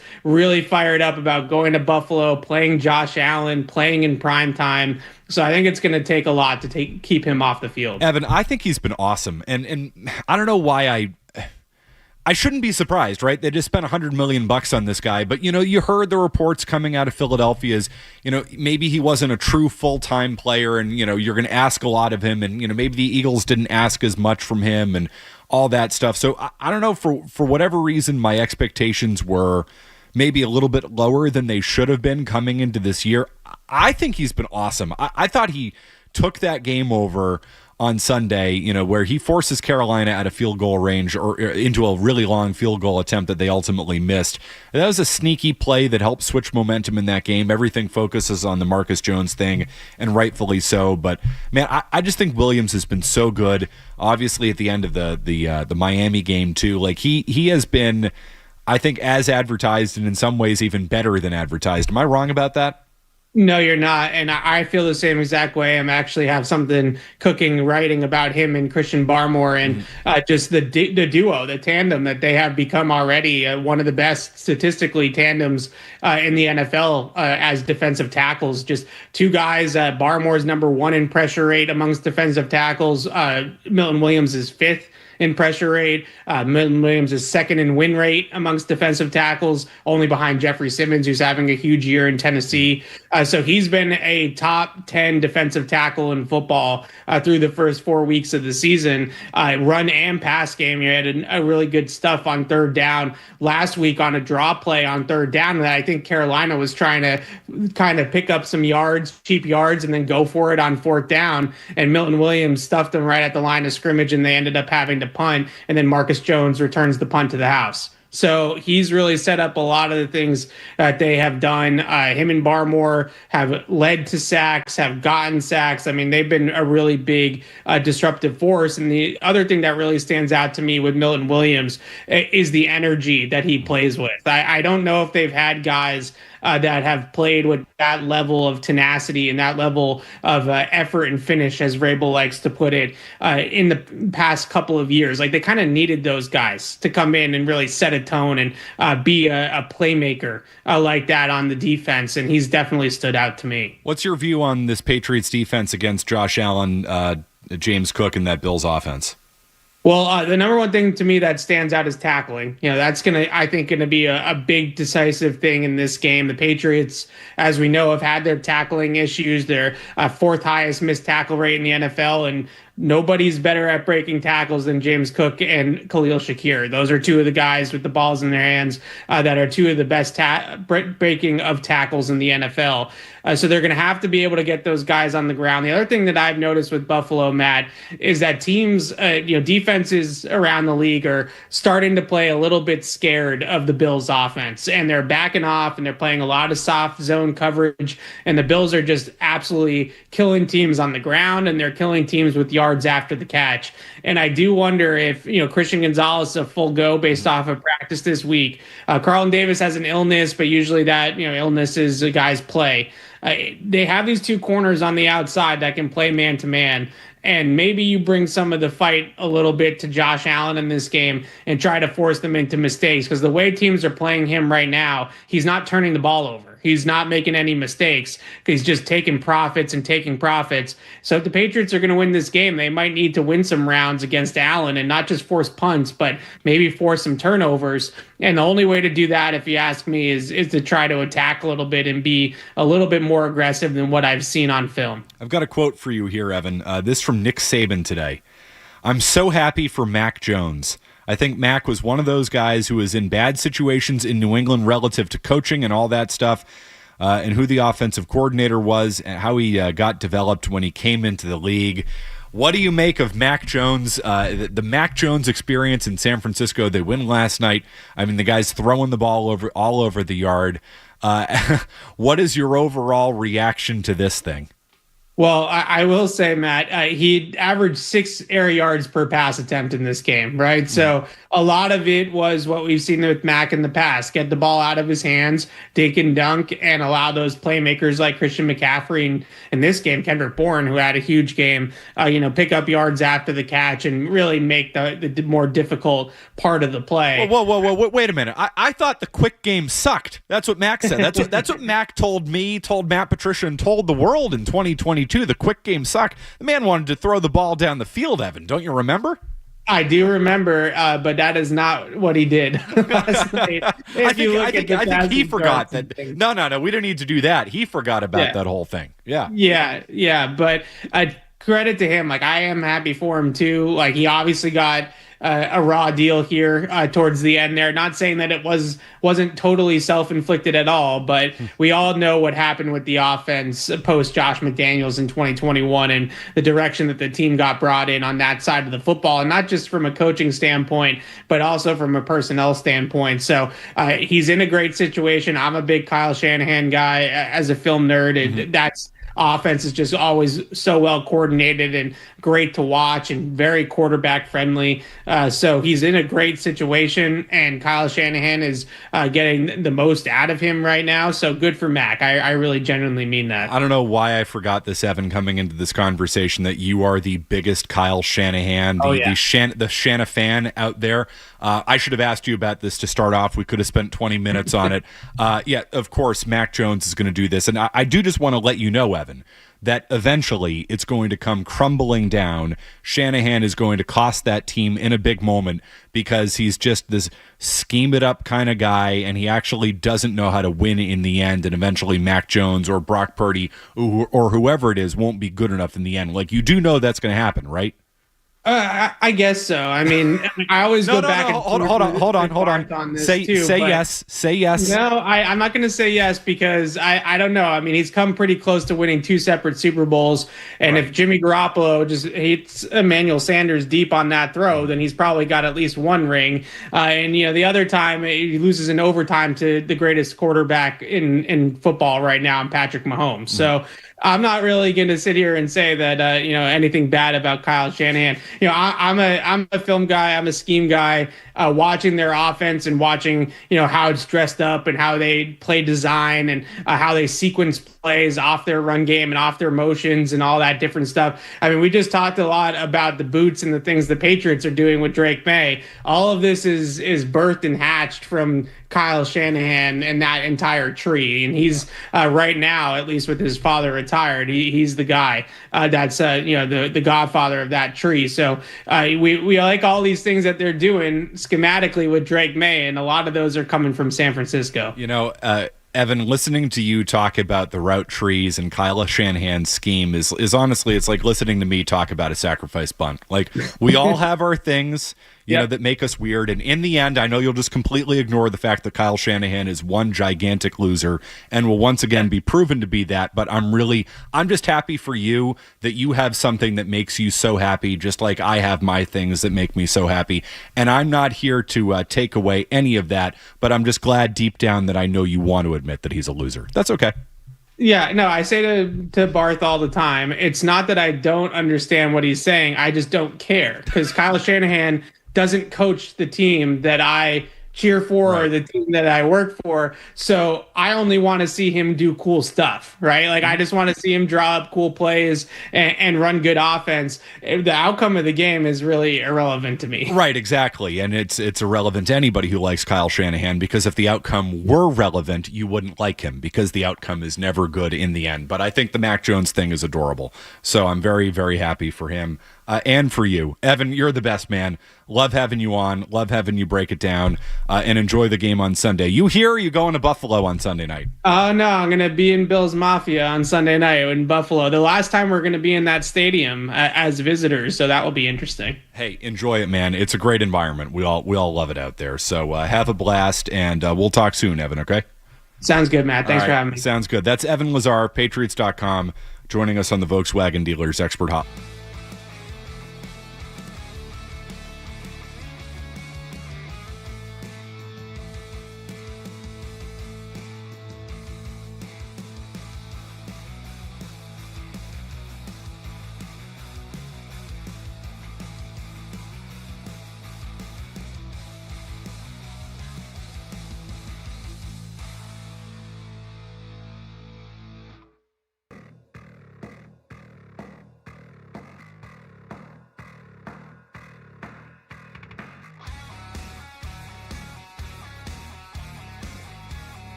Sports Hub. Are you in or out? Gotta know without a doubt. I'm the one you need for a dirty deed. I'm the best. Success is flavor, and they will be releasing a gingerbread flavored Pepsi. Matt McCarthy? Yeah, I'm out on that, but I'm out on Pepsi too. You fry it up, you broil it, you grill it, you can do whatever the hell you want to it. It's going to be good. It's going to be delicious. Going right down the gullet on that. I'm going to say in on seafood, out on Pepsi, out on gingerbread, kind of out on Doritos. Like, I mean, who doesn't like a Cool Ranch Dorito? But if you give me, if you're like, here's a Cape Cod potato chip, or here's a Dorito. I mean, do we have a choice? Do we really have a choice? Come on. So yeah, I'm going to say out on that too.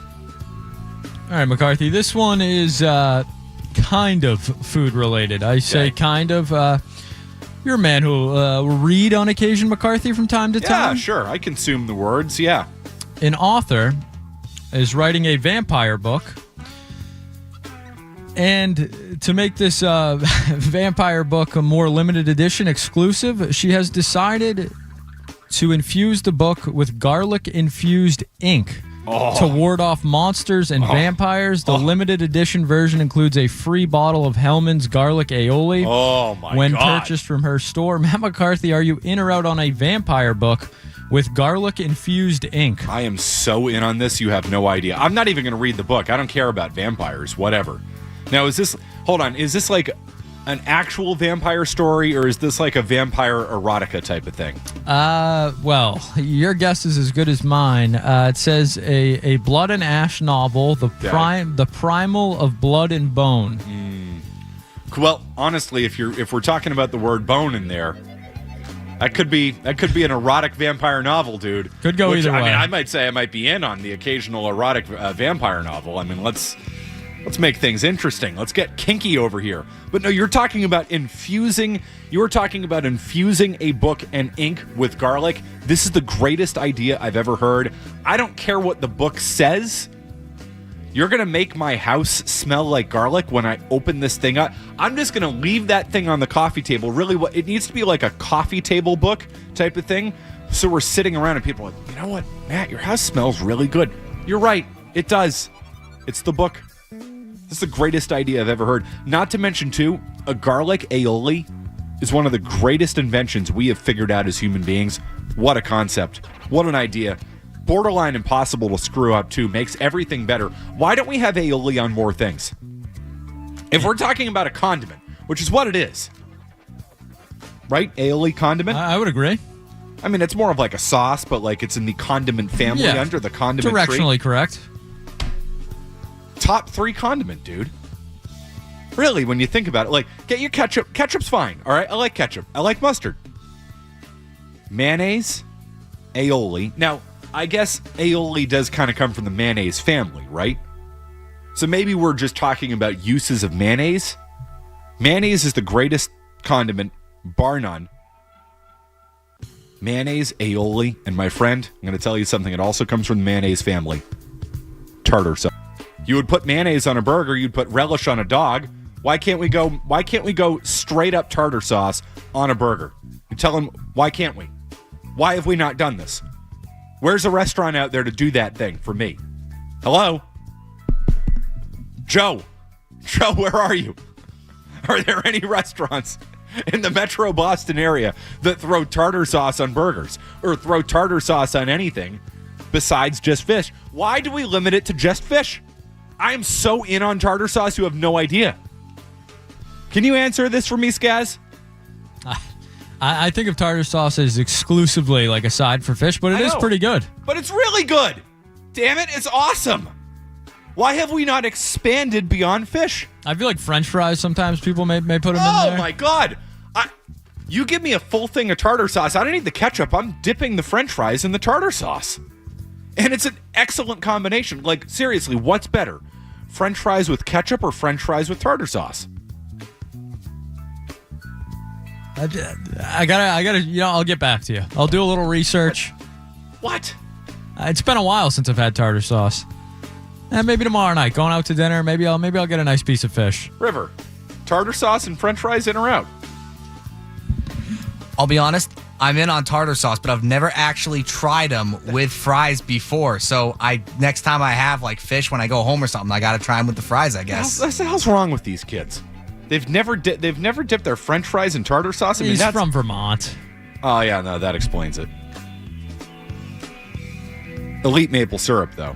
Very good syrup. Oh, I had an old roommate up in Maine. Yeah. One of the other guys used to get Maine maple syrup. You should have seen it. Was blinding rage. It would send him in. Literally one day took it out, took the Vermont maple syrup out, replaced it with Maine maple syrup. It was the carton was shaped in the state of Maine. I didn't know that was a thing. Apparently it is. Those Mainers, very proud. Yeah. What else do we have? All right, Matt McCarthy. The Golden Globes has announced a new category for 2026. Uh-huh. They will be handing out an award for the best podcast. Matt McCarthy, are you in or out on the Golden Globes handing out an award for the best podcast? So I'm in on this because podcasts are so huge. I'm out on podcasts in general, though. We have too many at this point. Enough is enough. But given we have reached on the enough is enough phase with the podcast thing, we have to. We're probably actually late to the game on naming the best podcast. So yeah, I'm in on this. This makes sense to me. I can get on board with this. Would you like to guess how many podcasts are eligible for the award? Probably way too many. How many? 25. Do you have the list? I do. Would you like it? I don't think I do, but in the interest of the audience, yes, I want the list. All right. The Golden Globes have revealed the podcast eligible for the inaugural Best Podcast Award in 2026. It is 2020, 48 Hours, Armchair Expert with Dax Shepard, Call Her Daddy, Candace, Crime Junkie, Dateline NBC. Half of these are TV shows. Good Hang with Amy Poehler. Okay. Morbid. Strange, Dark, and Mysterious Stories. Pardon My Take. Pod Save America. Rotten Mango. The Sean Ryan Show. Smartless. Stuff You Should Know. The Ben Shapiro Show. The Bill Simmons Podcast. The Daily. Joe Rogan. Megyn Kelly, Mel Robbins, Tucker Carlson, This Past Weekend with Theo Vaughn, and Up First are all eligible to win the best podcast in 2026. Cool. What a list. Good for all of you, I guess. Yeah, way too many. I don't know. 80% of those. What is the criteria for that? Yeah, no, I mean, outside of half of them just basically being obviously true crime podcasts. You get the occasional, right winger in there. You get the occasional sports podcast in there, and that's kind of it. Cool. Congratulations to whoever went. There's nothing, by the way, like putting up Mel Robbins against Joe Rogan. Kind of feels like we need to break down those categories a little bit more. Doesn't she do more like uplifting? I have no idea who Mel Robbins is. I'll be honest with you. I think she does inspiring stuff, kind of tells you how to live. It's more like a self-help thing. And then, I don't know, Bill Simmons is just breaking down movies. We got to break that down a little bit more. Oh, he had a take today that was, maybe we'll get to it. I look forward to it. I've not heard that take. We have anything else?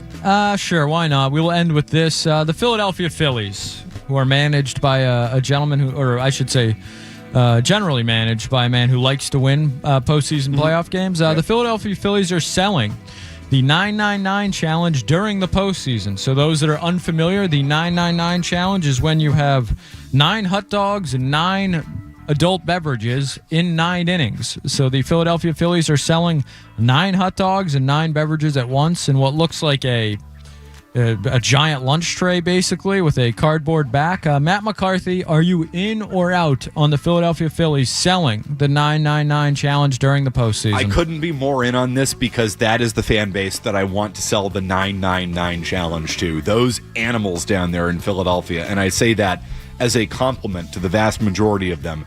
Those animals are going to get so boozed up over the course of 9 innings that they're going to make that place rock even more than it already does.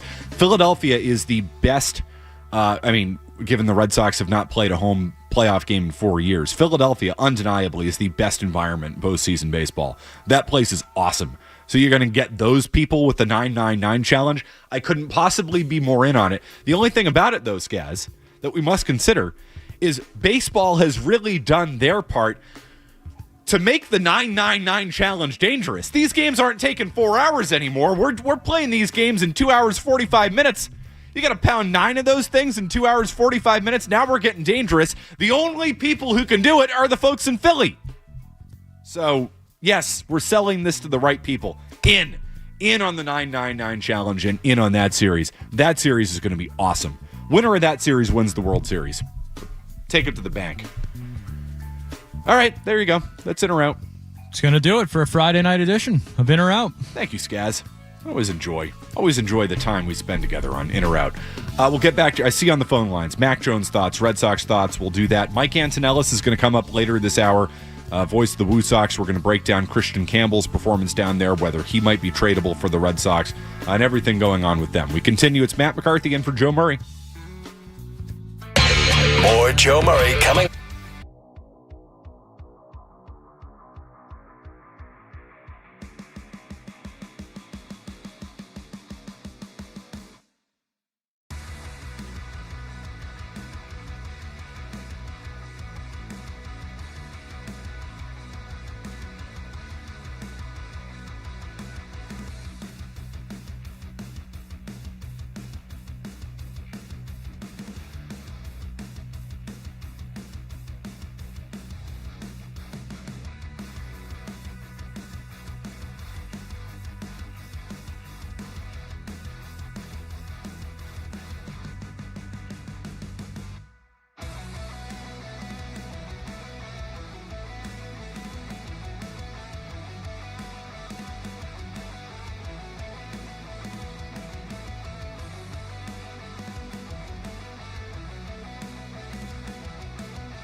it up than Kyle Shanahan.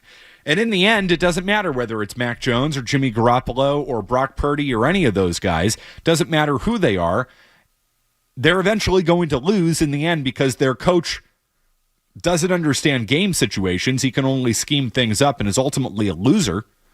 And they're not going to be able to make any plays when it matters the most because their quarterback isn't very good, because Kyle Shanahan doesn't prioritize who his quarterback is, because he thinks he can turn anybody into a quarterback. And he's partially right.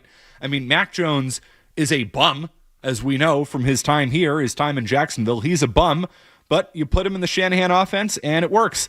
The same way that you put Brock Purdy, who's kind of a bum, in the Shanahan offense and it works. Same way it works, Jimmy Garoppolo, who's kind of a bum, you put him in the Shanahan offense and it works until it doesn't. And the exact same thing is going to happen to Mac Jones, the same way it's happened to Brock Purdy, the same way it's happened to Jimmy Garoppolo, the same way it's happened to C.J. Beathard, or whoever the hell is playing quarterback for the San Francisco 49ers. You or I could play quarterback for the San Francisco 49ers. You'd win a bunch of games, and then when it matters the most, you're not going to win crap because you don't have a real quarterback and your coach is an idiot in the end. 617-779-0985. Let's go to Mark in Wilbraham. Home of friendlies. I'm sure you've heard that before, Mark. Hi, Mark. Hey, McTakey, how are you? How you doing, man? I just want to let you know I kidnapped Dean in Shrewsbury to get on this show. I want to give you a heads up on Jarren Duran. I am so sick of Jarren, so hard on myself, Duran. The guy is batting 184 in the last 10 games with the Yankees.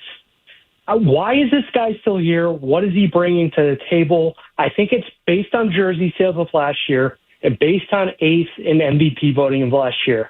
We should have got rid of him a long time ago, and I want to hear your thoughts. Yeah, Mark, you don't need to convince me of that on Jarren Duran. I was pounding the table last offseason saying his value is as high as it will ever be. He is not the player that he showed you this year because he's too hard on himself. He's not consistent enough. There are flaws to his game. He's not a great defender. He struggles against lefties. And he found a way to mitigate some of that stuff last year, but in the end, he's going to morph back into this player, and that's exactly what happened this year. So, the question is, did they actually try to trade him? I mean, I believe they did. There were conversations with Seattle. There were conversations, last offseason. I have to imagine there were conversations with San Diego, given it seems that the Padres love him based on the reporting we've gotten. There certainly were conversations with the Minnesota Twins about Duran this summer in a potential trade. The question that I don't think we have the answer to is whether the Red Sox were the reason that a trade didn't get done involving Duran, or the rest of baseball was the reason that a trade didn't get done involving Duran. The rest of baseball look at it and know who this guy is. And I think there's a chance that may have come into play this past offseason. Like, the rest of baseball looks at him and says, he's kind of a one-trick pony. He's really fast, but speed goes the older you get. He's not a good defender. He found a way to show this year, and I'm talking about last year, 2024. He outperformed who he is as an actual defender. He outperformed who he is at the plate. We don't believe in the makeup, and I'll be totally honest, I can't imagine there are many teams around baseball that believe in the makeup. Word gets around. That's just the way it is.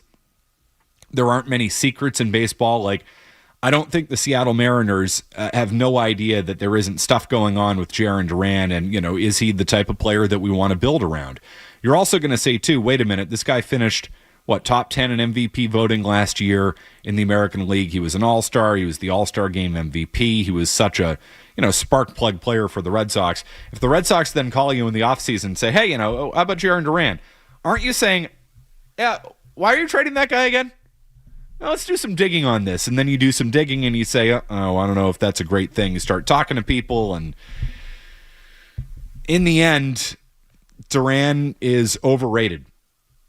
He's overrated based on how a lot of Red Sox fans feel about him. And I know how a lot of Red Sox fans felt about him this year, because when I said all summer long, you got to trade him, when I said all off season long last year, you got to trade him, I got calls from people saying, are you crazy? Are you nuts? You can't do that. He's too important, McCarthy. What are you saying? You just must be trolling right now. He's so important. He's such a leader. Well, if Jarren Duran's your leader, you got leadership problems. If you're counting on Jarren Duran, you're in trouble. And we saw that this series. If you're counting on Jarren Duran, that's bad news. He's just not a winning baseball player. And it's something I've tweeted out. It's something I've said. I got a DM about an hour ago from somebody tied in the sport. And this person said, agreed, Duran is a losing player. Deer in the headlights. Moment was too big for him. They should trade him. Which is exactly how I feel about it. Deer in the headlights. He played like a deer in the headlights. And I hate to say you could have seen it coming, but you could have seen it coming. You know, the player who has had repeated incidents with fans, has some moments where he says some stuff, and it's not that I necessarily have a problem with him yelling something at a fan. He said something he shouldn't have said. And in the end, it's not the end of the world. It's not something I support. It's not something I stand for. You don't want to say that to somebody. But in the end, I don't think he had all kinds of ill intent. He also told a fan to go F himself this year. Had a moment like that too. And had to address that. Like, it's not the fact that he yelled something specific at a fan. It's the fact that he keeps doing it. Because in the end, a fan says something and he hears it. And he has his antenna up. And he has his armor down. And he gets into it. And he kind of snaps. Which tells you not necessarily about the person that he is. Because I think some people heard the thing he said last year, which again, I don't stand for and I don't condone. But I think, people took that and said, well, he's a bad person. I don't think Jarren Duran's a bad person. I don't know the guy, but the people I've talked to said he's not a bad person. He means well. But it's a sign of how easily you can get to him. And then he says something that he shouldn't say because you got to him. Because he lets you get to him. The same way that he let the moment get to him in Yankee Stadium. And I just don't think you can build around a player like that. I just don't. So I wish him the best. I hope San Diego's a great landing spot for him, and I'll happily drive him 3,000 miles. Because he's got to go. You can't build around that guy. Has to go. 617-779-0985. A Duran trade certainly seems like a possibility this offseason. I want to get to some of the players that maybe we don't have as much information on because we got all the information we need on Duran. How about guys like Christian Campbell? How about guys like Connelly Early, who we've now seen 4 or 5 times? Peyton Tolley, who we've now seen 4 or 5 times. Maybe Luis Perales down in Worcester. I want to talk to Mike Antonellis, the voice of the Worcester Red Sox, coming up next. He will tell you how Christian Campbell looked down there. We'll get into trade possibilities with a lot of those Red Sox players, younger Red Sox players who Mike has seen more than any of you and any of us. So we'll get to that next. Mike Antonellis, the voice of the Woo Sox, coming up next. It's Matt McCarthy and for Joe Murray. Around here, we call them the Joe Murray pre-party. Murray on the Sports Hub.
fundamental lapses in Game 2, obviously talent issues and not being able to field in Game 3. But overall, I think the season was a success, but they cannot take their foot off the gas moving forward. This offseason is so critical and so crucial for this team, and I think they have to be aggressive in improving this team because the American League is there for the taking. They did not have the horses this year, but as Maz said, and I think it's the great way to look into this offseason, to look at it, we need to be coming in here in spring training, day one of spring training next year, and saying the Red Sox have a roster that is capable of making the World Series. And that's what I want to get into on the Volkswagen Dealers Expert Hotline with just one of the best in the business, good friend of mine, voice of the Worcester Red Sox, Mike Antonellis, joining us on the Volkswagen Dealers Expert Hotline. Mike, how you doing, man? I'm great. I like that it's sponsored. It feels extra special. Well, yeah. Mike. Come on. We're big time here, and you're big time. You're sponsored. You just made us money. Hey, and if that's all what it's all about, right, in the business, happy to join you, Matt. So, Mike, you see every Woo Sox game, voice of the Woo Sox. I have to ask you about Christian Campbell because I think he's the most one of the most fascinating figures in the entire Red Sox organization heading into this offseason. We're going to focus on Duran, and rightfully so, but we've now seen it with our eyes why they need to trade Jarren Duran, at least in my opinion. We have not necessarily seen it with Christian Campbell. What did you see from him after he got sent down to Worcester? They did not ultimately call him back up at the end of the year. What do we need to know about how Christian Campbell performed after getting sent back down?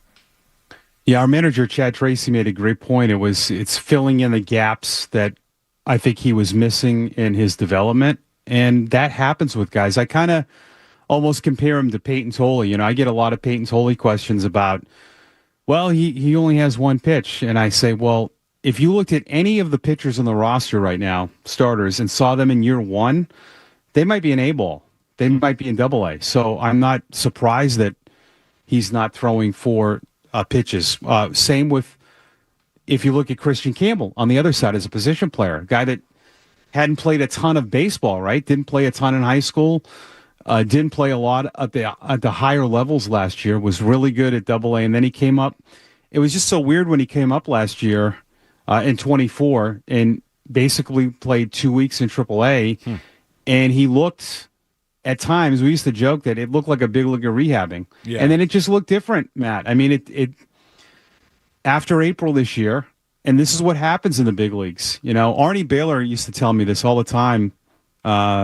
It's that second year that can really eat you up.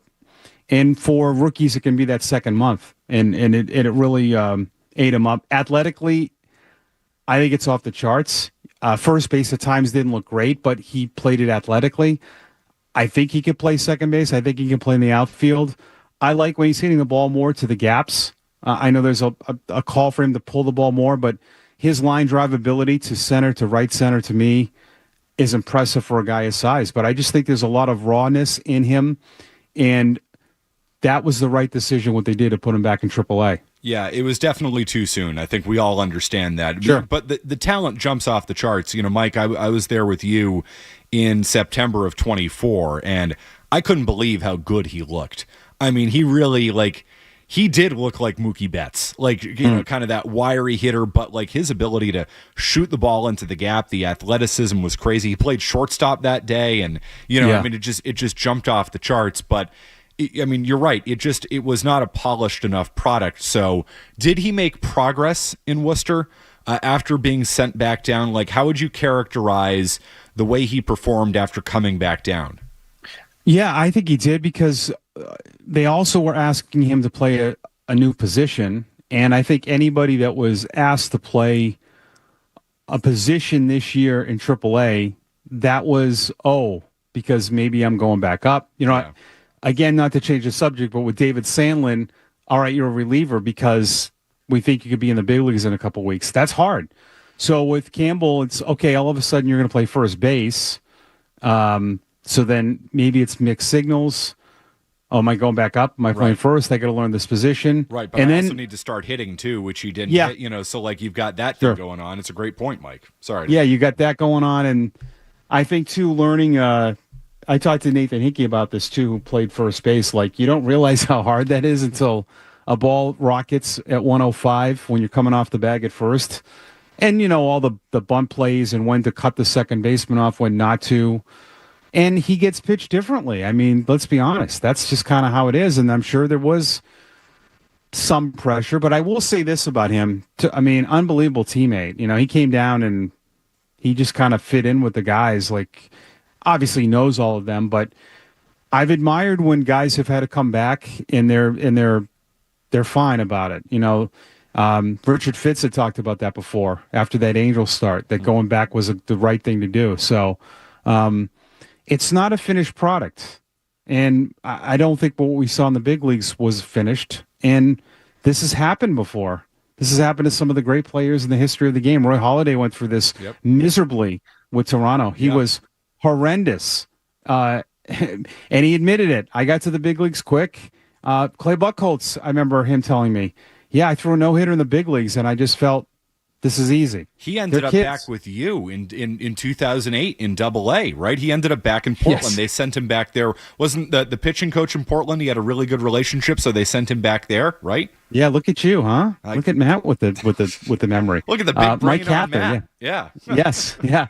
And I have the weird memory too. We were in Altoona, Pennsylvania when he joined us, and I remember, I think it was the second to last game, and then getting on the bus with him going all the way back. It was really awkward because, he was there because of performance, but he was great, and it all worked out for him. He got better. So, I know maybe pitchers are different, but still, a setback's a setback, and I think he certainly handled it well. That's how you want to see, and he played hard, and but certainly the hitting has to be better, and he knows that. So, Mike, is your evaluation that, you certainly say it's not a finished product yet. That would suggest to me that if we're talking about maybe him breaking camp with the team next year, let's pump the brakes on that. I don't know if that's a fair way to look at it. Like, where would you characterize him? Like, should the Red Sox count on him this offseason? Because I think that's a really important question they have to ask. Yes. Like, how would you go about that? You're Craig Breslow, based on what you saw in Worcester for the second half of the year. Like, how do you evaluate him going into next year? And should they count on him, or should they pump the brakes on that? Yeah, I think maybe pump the brakes, because if you're looking, first of all, you got to establish a position. It's not first base for me. It's not. I don't think it's center either. I think maybe left or second. So you have to evaluate those positions. Right. We don't even know what position he's playing, and that's kind of frustrating, right? It's like you go back to Worcester, and you're not saying, hey, well, you know what? He looked pretty good at second. They worked on some stuff, and he's made progress there. Well, because they were trying him at first base, and what I'm hearing from you is maybe not. That's tough. They got to manage that. Yeah, I also think it's eye-opening for fans and for all of us to see sometimes when a player is out of position, because you do learn. Garcia, Joe Stinson, the first time he played it like he had been there forever. And that's not common, but it does really humble, I think, a lot of people, and realize, oh yeah, that is hard. What I do like, though, is I like when an athlete like a middle infielder plays that position, because they do bring something completely different. They bring athleticism. Yeah. They come off the bat quicker. They have more range. They can have a better arm. Luis Arraez made a great throw yesterday in the game for the Padres. He's traditionally not a first baseman, but they bring something different to the table. But, I think that's a position a few years ago, second base, they thought they needed a second baseman when they got Grissom, but maybe the internal options were fine. And that happens when you change over general managers a lot, right? You had Sogard and Hamilton. Maybe they were fine over Grissom. So I would honestly stick to second base. That lowers offensive expectations too. If you play first, traditionally, your expectations offensively are a little bit different. But I think that, to me, is ultimately the position they have to. Do we feel like that's a position we can hand over, or are we fine there? And that is a very intriguing position. We could do a whole show on second base, couldn't we? Oh, I mean, we could do a whole show on the right side of the infield, Mike. Yes. Because I mean, they've got to figure out what they're doing at first base. I think it showed up again yesterday. I mean, Lowe doesn't make a play. He's a journeyman guy. They got him, off the scrap heap in August. Romy Gonzalez is a role player. He's playing second. I would argue that Sogard should have been out there. A ball gets hit just to the left of Romy. Does Robbie Alomar make that play? You know what I mean? It is Romy Gonzalez, who's a good player, not a great player. Is the inning a little bit different if Cedon Rafaela catches the ball? So it's totally, it's where can they make incremental improvements? And I think on the right side of the infield certainly is one of those things. But I guess bringing this back to Campbell, Mike, and Mike Antonellis, of the voice of the Worcester Red Sox, is joining us on the Volkswagen Dealers Expert Hotline. I think a lot of Red Sox fans are saying today, Mike, well, who stays, who goes, how do you improve this team? Where would Campbell be on your list of guys you want to move on from in a trade or guys you don't want to move on from in a trade? I think the Joe Ryan thing is definitely going to come up again this offseason. Yeah. Mike, you know it better than anybody. You have to give up something to get something. Should a guy like Campbell be on the table if we're talking about adding an impact player like Joe Ryan this offseason, the same way they added Crochet last year and they traded, 2 of their top 5 prospects? How do you look at Campbell in that whole discussion? For Joe Ryan, I would, without a hesitation. I just, I know I bore people with pitching, but this team this year changed dramatically with one arm. One arm can't win. Ask Detroit that. Detroit went to the playoffs last year. Was there clubs the last 2 years? I'm not saying they're not good, but having the guy and you have a top 3 pitcher in baseball, you could argue. You could put them all interchangeable. I'm not saying Joe Ryan is there. He's on the outside looking in. It dramatically changes your whole team when you have Crochet, Ryan, Bayo, Early, and then maybe who knows who else. And you have a ton of options. You could go get another guy, but you have all these internal options. Hunter Dobbins to me looked like a Connelly Early type of guy. What if you had those 5? Are you going to tell me, and this, I have not seen a pitching depth like this since I've been in the organization since 2005. It's crazy. And if you add him, is it worth getting rid of, even if Campbell does turn into something? I think you do. I think you absolutely do, because that's a position you can buy. Third base, shortstop, catcher, those are positions that can be hard to buy. But second base, first base, outfield are positions that, if we're going to put Campbell in those positions, that's a position you can buy. I know that a lot of people might say you don't do this because of the contract, but I'm not worried about that. Are you? No, I'd rather spend money on a hitter than a pitcher, right? I'd rather trade for pitching, young pitching. And Ryan is still young. He's 28, 29. He's got 2 years left of team control. Mike, I'm with you. If you had come on today, and I don't want to put words in your mouth, but if you had come on today and said, listen, Matt, Christian Campbell looked really good when he came back down here. We found his position. It was just... they kept him down here to be fair to the kid, but he doesn't belong down here. I'd be okay. Well, I'm going to make a bet on his talent, which jumps off the screen to you. And if you watch him in person, Mike, there's all kinds of potential there.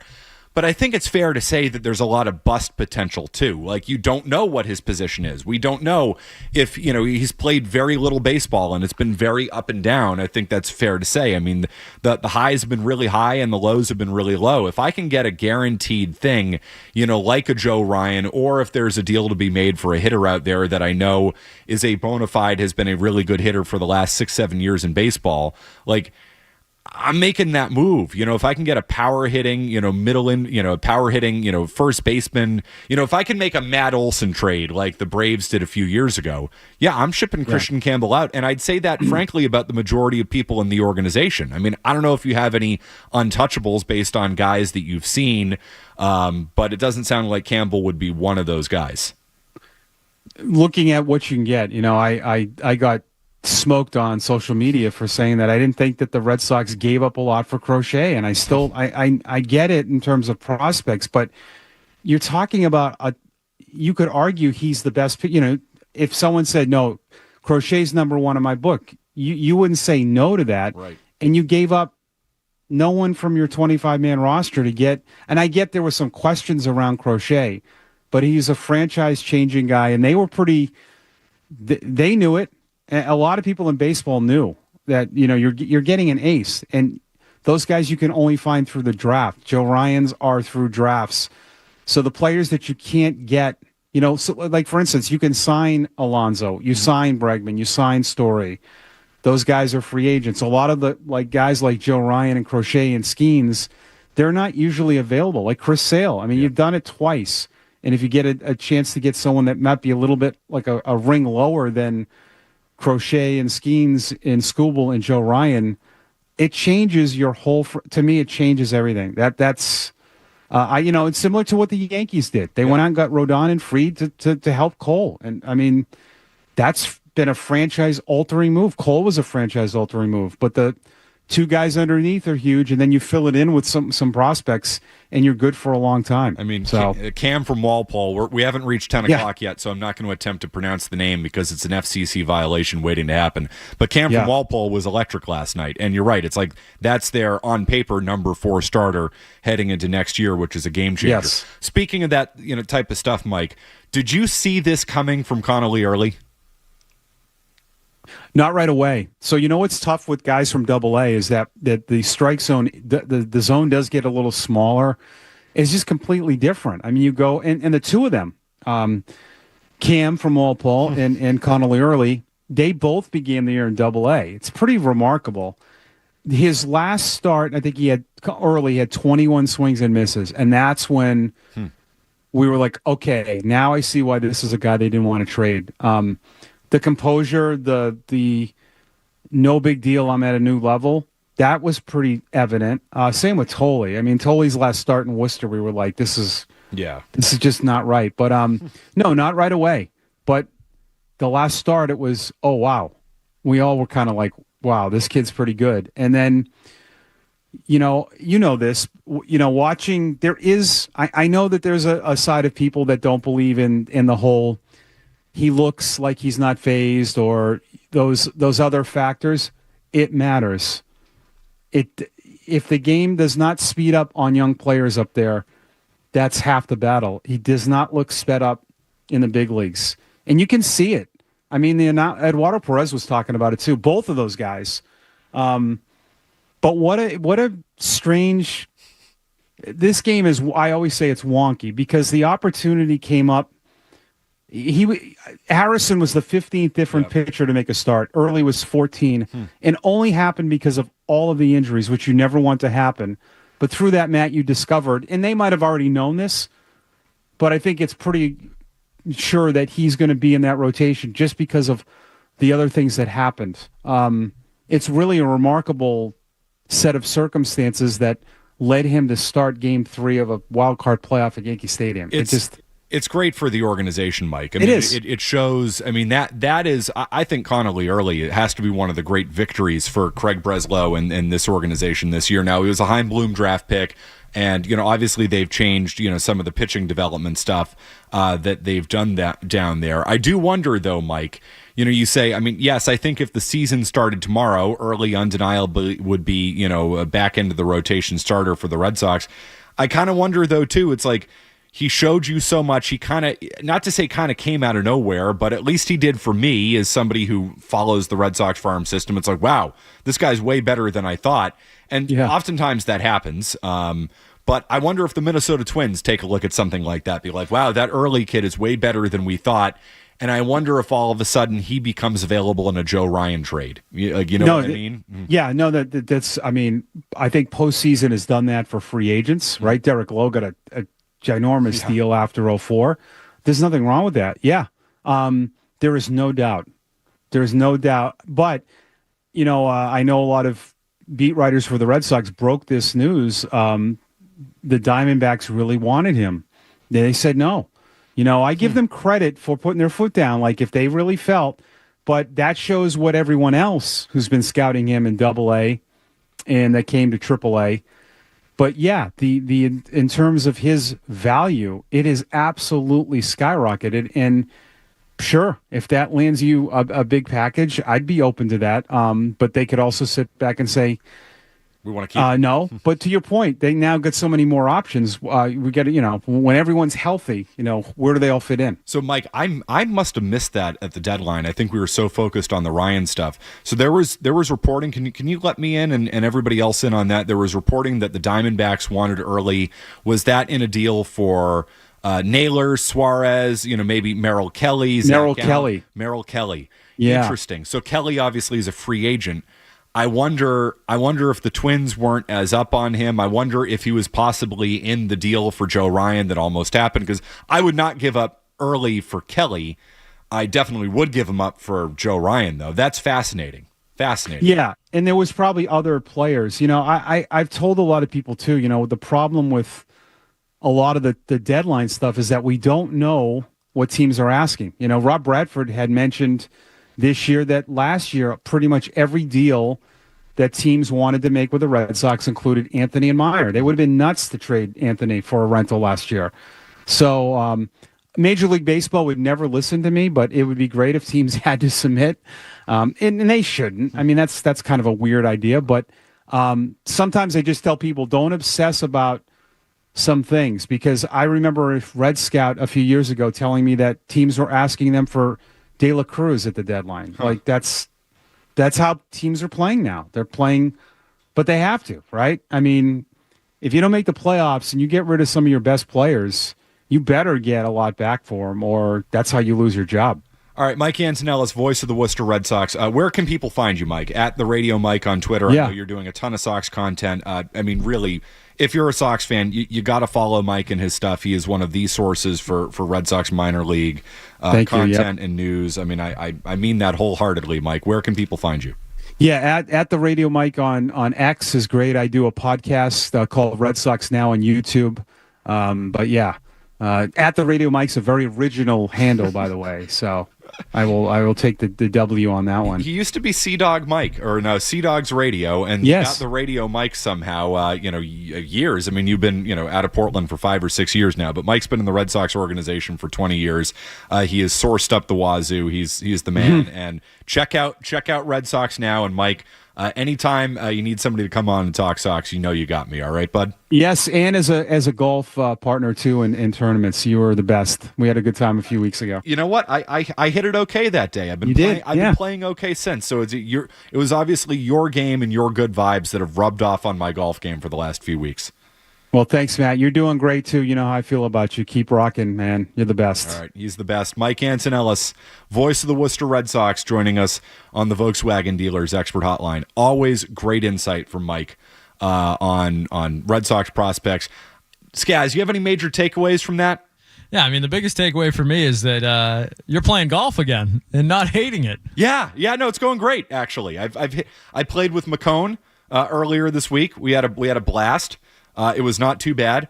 Skaz, I've got you work nights. I've got a glow golf tournament coming up next Friday night. Maybe you should take the night off, come golf. I've got a group of 6 that I need to fill for that thing. Where's that at? It's at a local course. I like that. A little glow golf. It's at Norton. Oh, beautiful. Great course. Great course. Love Norton. My guys Mike, Frank, the starter at Norton. I love Norton CC. Can't recommend it enough. Although, don't go out there because I like it when the course is a little quieter. That's all. No, but seriously, it's an awesome course. Can't recommend it enough. I feel like last time I talked to you, you had given up on golf. I had. No, I'm back in the game. That's the story of golf right there. We're gonna bounce back. You and me, Skaz. We'll get out for a round. Fall golf, best time of year to golf. Absolutely. This is trending towards musing territory. We're on our way. Which is what we will do coming up next. Skaz, I was hoping my night was going to be saved last night when the Red Sox lost and they broke my heart and they hurt my little feelings. And then I had something that I thought was going to save my night, and I'll let you know if it did. We'll muse on that coming up next. Matt McCarthy in for Joe Murray. Quick update coming up now. Sports Hub headlines presented by Celsius Energy Drinks. Red Sox season over.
sports. So sit back, relax, and get your mind in the game and listen to the words of a grown man complaining. I don't want to complain. We've talked about the Red Sox all night. I've already done my complaining. This is where I just want to kick back and relax and muse. Muse, baby, muse. Speaking of muses, one of my muses did do something last night, which we will get into, but it's my understanding, Skaz, that intern River from Vermont, Springfield College, the man, the myth, the legend, Red Sox fan, so I already like him. He's already a good kid.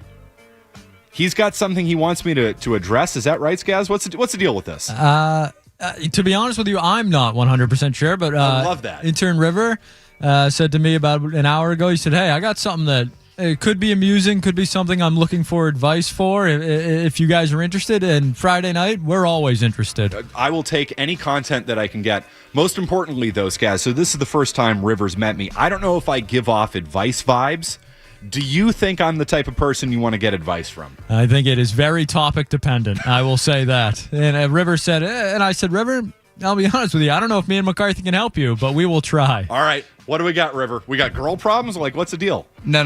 It's nothing like super serious or super deep. Okay. And, maybe there's a caller out there that can help. I don't know. But I figured I would muse about this. So, I'm sure they have these at Ithaca, but I live in something similar to like an on-campus like suite, right? Yeah. One of those on-campus apartment type of things. Hold on. Yeah, so basically, I'm living in this on-campus apartment type of thing, and I have a room. It's very small, and I have things hooked up to, the electricity. I've got, my TV, I've got a monitor, I got a PlayStation. Well, I'm kind of concerned at some point I'm going to start an electrical fire because I have everything. It's all set up on one outlet. Well, yeah. So I have like a power strip, like with multiple different charging areas. I have that plugged in, and I have everything else. We're talking. I have a TV. This isn't even the worst part. I have a TV, a sound bar. I have a PlayStation. I have another monitor. I have LED lights, cable chargers, but this has also created a situation to where all of the wires, it's completely out of control. They're tangled.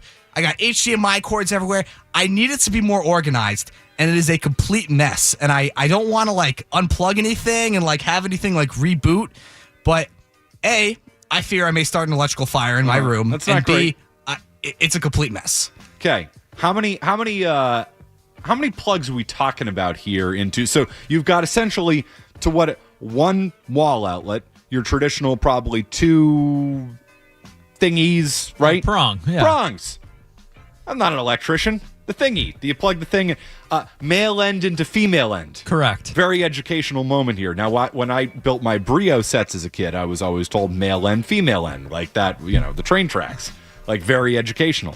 So you've got just a traditional two-prong wall outlet. How many things do you have plugged into this? Well, so into the actual outlet itself, it's just the one power strip. Yeah. But into the power strip, I might have as many as 6 different things plugged in. And these are all things that draw a lot of electricity, like a sound bar, a TV, a PlayStation, a monitor. And then on top of that, I've got a phone charger, 2 phone chargers and a computer charger at any given point in there. So a lot of electricity. I think you're good. You think I'm good? No, I think you're good. These aren't major appliances. Now, if you had extension cords and the 3 adapters coming out of the things on the power strip, do you have any of that, or is it just all going into the surge protector, that thing? You got 6 things. It's a 6 or 7 prong surge protector, and that's all you got. Yeah, it's all going into that surge protector thing. It's all plugged in to that one power box. I think basically. You're fine. Guys, I think he's fine. You're a homeowner. How's he doing? Is he fine? The suite you're living in, the building you're living in, give me an approximate age of the building. I'm guessing it's pretty old. I can maybe look this up for sure, but it's pretty old because it's got a wood roof, a wood ceiling, and some of the walls are like cinder block, and some of the walls are like red brick. It's a weird assortment of items. I guess the walls would be fine, but your roof might not be, which may be some cause for concern. That sounds like somebody else's problem. Yes, Don't worry about yeah. that. That's not a you problem. That's the college's problem. For sure. Take it up with facilities. As a gentleman who's a bit of a worrier when it comes to things like this, I've been known to unplug things before I leave, especially the place I lived in prior. Now that we're moved into the house, I don't do this as much. I've been chastised many times for unplugging things constantly. So I am a worrier in the sense where I don't know if I'd be able to sleep in that room, but I would think that you're safe, that all things considered, you should be fine. It's a college. They're plugging millions of things in there. What are we talking about for amperage here, right? I mean, would that be the right term? Where are my electrician friends?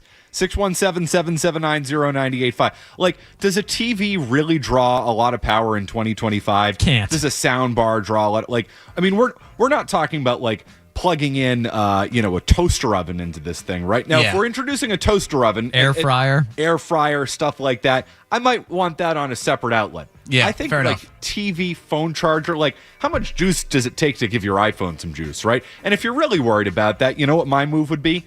Take the phone chargers out of the room. Just have your TV straight, good to go, like the stuff you need for that.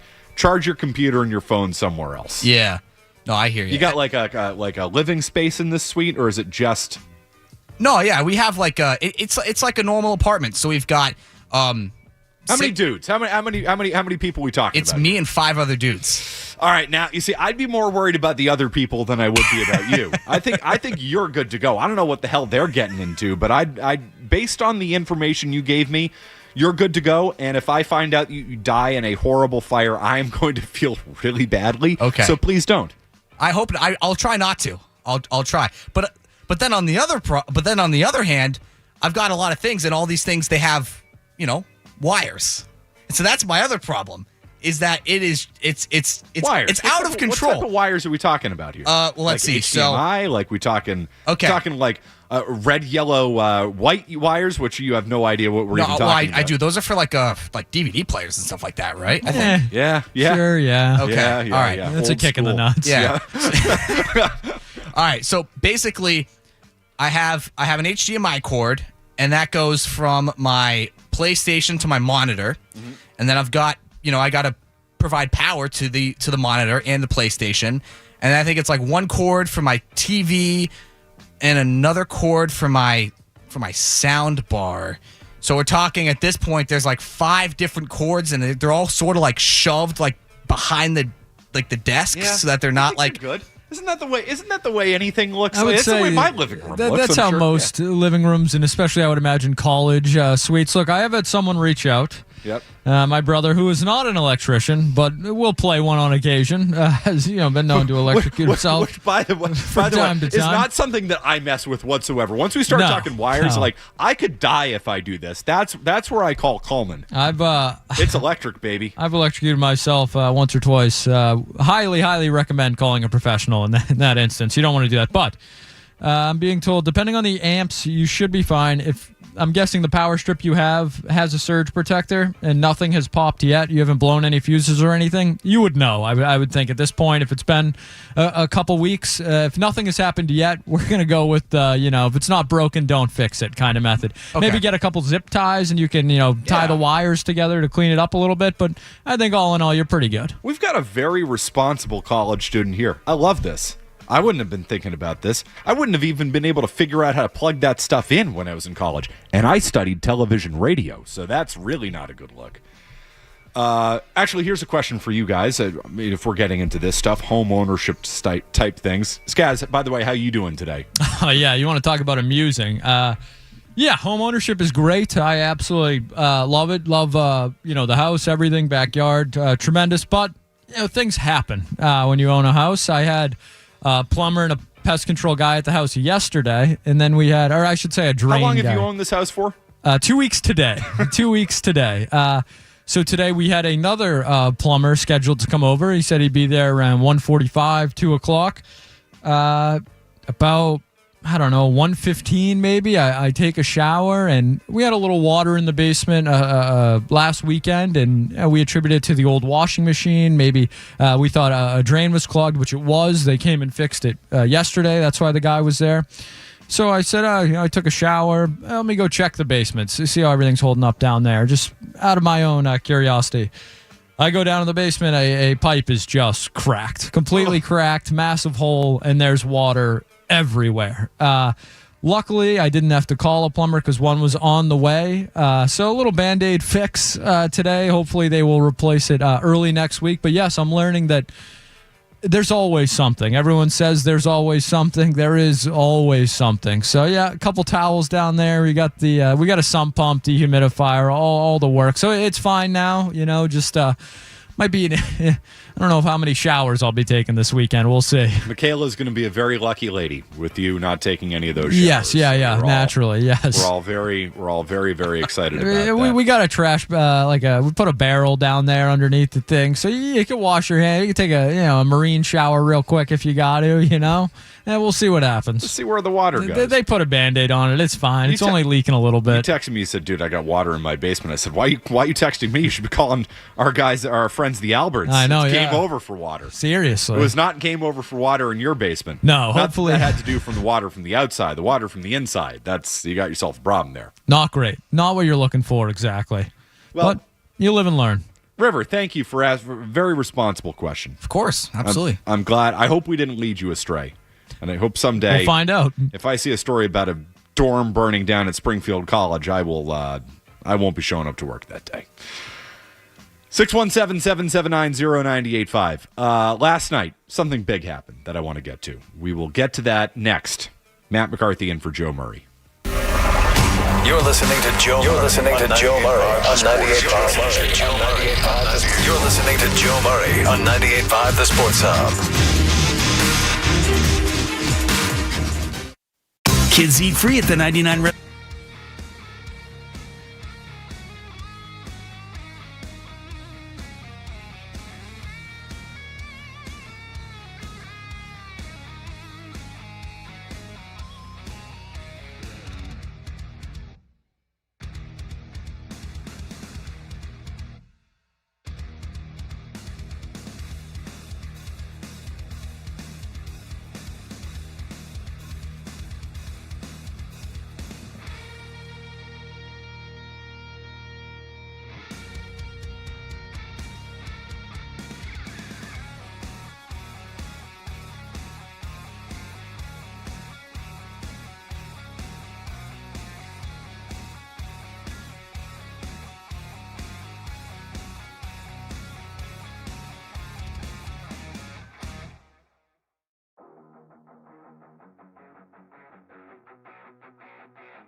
98.5. It was just, well, last night the Red Sox game was pretty much going final at this time, and I was distraught, I was upset, I was sad, I was mad, I was angry, I was disappointed. I felt all the things that the Red Sox always make me feel.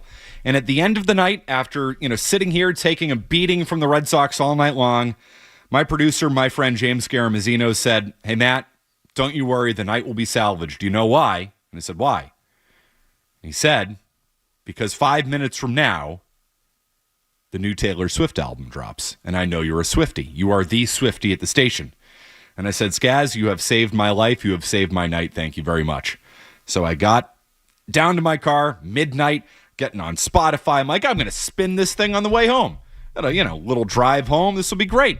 I'm going to get to hear a new album, new music. This is going to uplift my night. And the album's mediocre.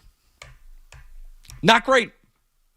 Not awful. It's actually better than the last one she put out, Tortured Poets Department, which is not great.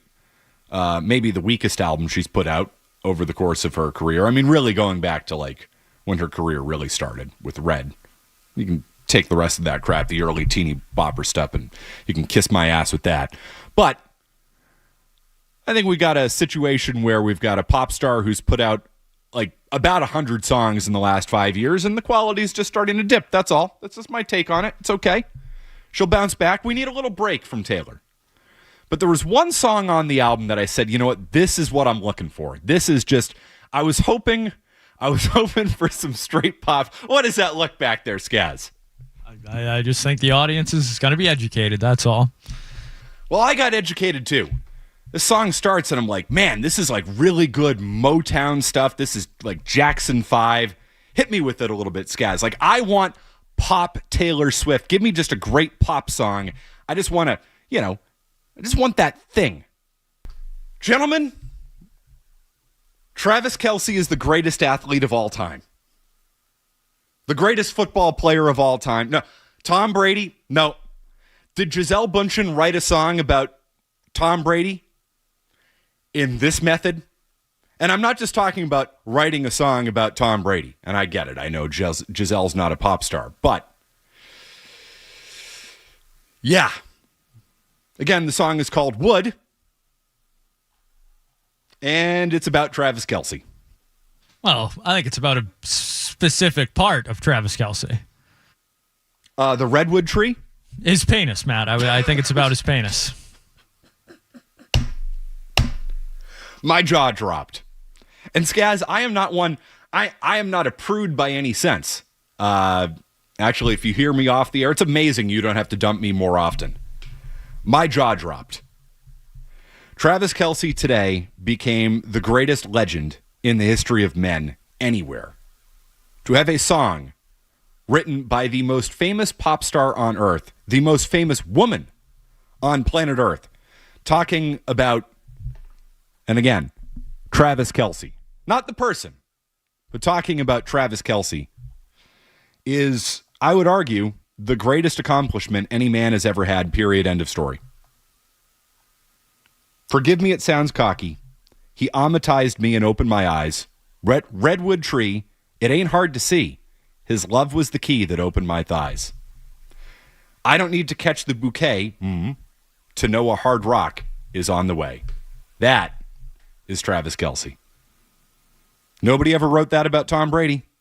Nobody ever wrote that about Rob Gronkowski. I thought Rob Gronkowski was the greatest tight end in NFL history. I thought he was the greatest man to ever do that thing. Turns out, nope. Not that. Congratulations, Travis Kelce. What a day. Nobody on planet Earth is having a better day than that guy. This is not a Michael Penix Jr. moment. No. Not that. This is a Travis Kelce moment. A moment that will go down in the history of music, sports, and men. That. Good for him. Good for Travis. To have an entire song written about this experience. Every man's dream. That is something now we can all aspire to, and something that none of us will ever get. To have the most famous woman on planet Earth write about that. And put it on an album that's going to be consumed by more people on planet Earth than any other album ever before in history. What's your takeaway on this, Skaz? I mean, there's a plethora of takeaways on this. I listened to some of the album just out of, curiosity. She's the biggest biggest star in the world. I don't even know if it's arguable right now. Her and Bad Bunny are probably the two biggest figures in music right now. Taylor Swift, I like her. I think she makes catchy, good songs. There were some songs, though, I felt in this album where Travis Kelce gets a lot of flack, especially on the internet, for not being the most educated man, the smartest man. But I did, at times, listening to this album, think to myself, Travis Kelce went to college. Taylor Swift did not. And that was just a small thing that came into my mind at some points. But I think Taylor Swift has become kind of singular, where her songs, not that they were ever super relatable to me, but I think it's harder and harder for her to be normal. And I think you mentioned the vast number of songs she's put out over the last couple of years. Now, you're a Bruce Springsteen fan. Yes. He is a man who I consider to be prolific. Oh, yeah. And he Nobody puts out tons and tons of music. Is this something that happened to Bruce? And, I know you're biased somewhat in the topic, but when you're putting out this much music this consistently, it can't all be good. Correct. And Springsteen has had that experience too. I think what separates people like Springsteen and Taylor Swift is how far they can go into, putting out a crazy amount of music before the quality actually starts to dip. I think the quality has started to dip with her stuff just a little bit, but it's crazy that it took until like 4 years into her putting out album after album after album, after re-recording material, after putting out unreleased material with those old albums. Like, it's kind of crazy that it's taken until these last two albums. The last one had 31 songs on it, where it's like, okay, eventually this is too much. It's kind of crazy that it's taken this far to get to that. But Skaz, I think you are right. The missing out on college experience. She's hypnotized. She's isolated, yeah. No, she's, or as she would say, matized in the song. She's, some of us have wondered, like, she is so bright, he is not. What is he able to provide for her that other people can't? Like, it feels like it's a weird couple. Which is why I thought the thing was fake to begin with. It's like, here you have somebody who has created an empire because she is simply so bright. She is undeniably, her business savvy is top notch. She's extremely talented, great lyricist, writes a great pop song, all that, but like, it is the complete package. And you look at Travis Kelce and you say, this is not the complete package at all. And then we get the song Wood, and now we understand. The package might be complete. The package is complete. Travis John Holmes Kelce is what they're calling him in Kansas City, I believe. What a day to be him. Today was the day that Travis Kelce became a legend. Something that, again, the greatest athletes of all time cannot match up to. Jordan, Brady, Ruth. He's in a different category all by himself now. Thanks to 2 minutes and 31 seconds. Well, might have been a little longer, but yeah. I mean, it sounds like it's been a little bit longer than that, but I'm just saying. 2:31 is all we need to know. Can you spin a little more of it, please, if you could? Different forms. There can be an emotional connection. There can be an intellectual connection. I think we understand their connection now. Congratulations to the obviously very, very happy couple. And congratulations to Travis Kelce on becoming a legend unlike anybody could have possibly imagined. Good for you, bud. And your redwood tree. That was awkward to say. Let's hit a commercial break, shall we? More Joe Murray coming up on the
5 years ago, I would have said, oh, no doubt, it would be harder to find a Drake Maye. I think Roman Anthony is that special. Roman Anthony could be the best player in baseball in 3 years. I don't think Drake Maye is going to be the best quarterback in football. That doesn't mean that he won't be good. That doesn't mean that I don't think he'll be a top 10 quarterback in the NFL, but I think it's getting easier and easier and easier to find those guys, which is a change. Am I crazy in that take, Skaz? Roman Anthony, no doubt about it, is better at his sport than Drake Maye is at his. Yeah, I would 100% agree with that. Roman Anthony is a better prospect, better player. You could argue higher ceiling. And not the only thing, but the biggest thing in Drake Maye's favor, if you were truly, pitted, you had to pick one of them, is that quarterback. It's the position he plays is the most valuable position, not only in his sport, but you could argue in all of sports. If you don't have a quarterback, you are porked. Some people say the Eagles, aren't fans of Jalen Hurts. He doesn't turn the ball over. He wins games. Like if you don't have a quarterback, you're screwed in that league. I still think I would lean Roman Anthony. The injury does, it's one injury. He's very young. It shouldn't, be anything long term. But I would lean Roman Anthony. But I think it's a good Friday night discussion. That's for sure. But Roman Anthony is without a doubt the more sure thing, you could say at this point, but a quarterback can win you a Super Bowl. One player in baseball, that's very tough to do. It literally does not happen. One player in baseball does not. And Mike Trout's been to the playoffs, one time? Right. Look at Shohei Ohtani before he ended up with the Dodgers. And Ohtani is the ultimate cheat code because he does both things. He pitches and he hits. Drake Maye doesn't play middle linebacker. Roman Anthony doesn't pitch. So you're right. It is a different sport, and I think it's hard to compare across sports. I guess, I'd be more interested in, will I still feel this way about quarterback play in the NFL in 5 years? Because I do agree that if you don't have a quarterback now in the NFL, you're screwed. But I also think, too, that with the way the game is now being played, with the way that things are trending, you can't touch the quarterback. And, are we going to see, more and more Mac Jones situations happening? 5 years ago, Skaz, 10 years ago, was there such a thing as a scrap heap quarterback? Like every year you're getting the Sam Darnold, Mac Jones, Baker Mayfield, like this guy's a bum, this guy's a schlub, and he reinvents his career and becomes a top 12 quarterback in the league, and that team's in the playoffs and in the divisional round and a player or two away from going the conference championship game. Like, I do wonder if we're going to start seeing more and more of that because I just think it's getting easier to play the position.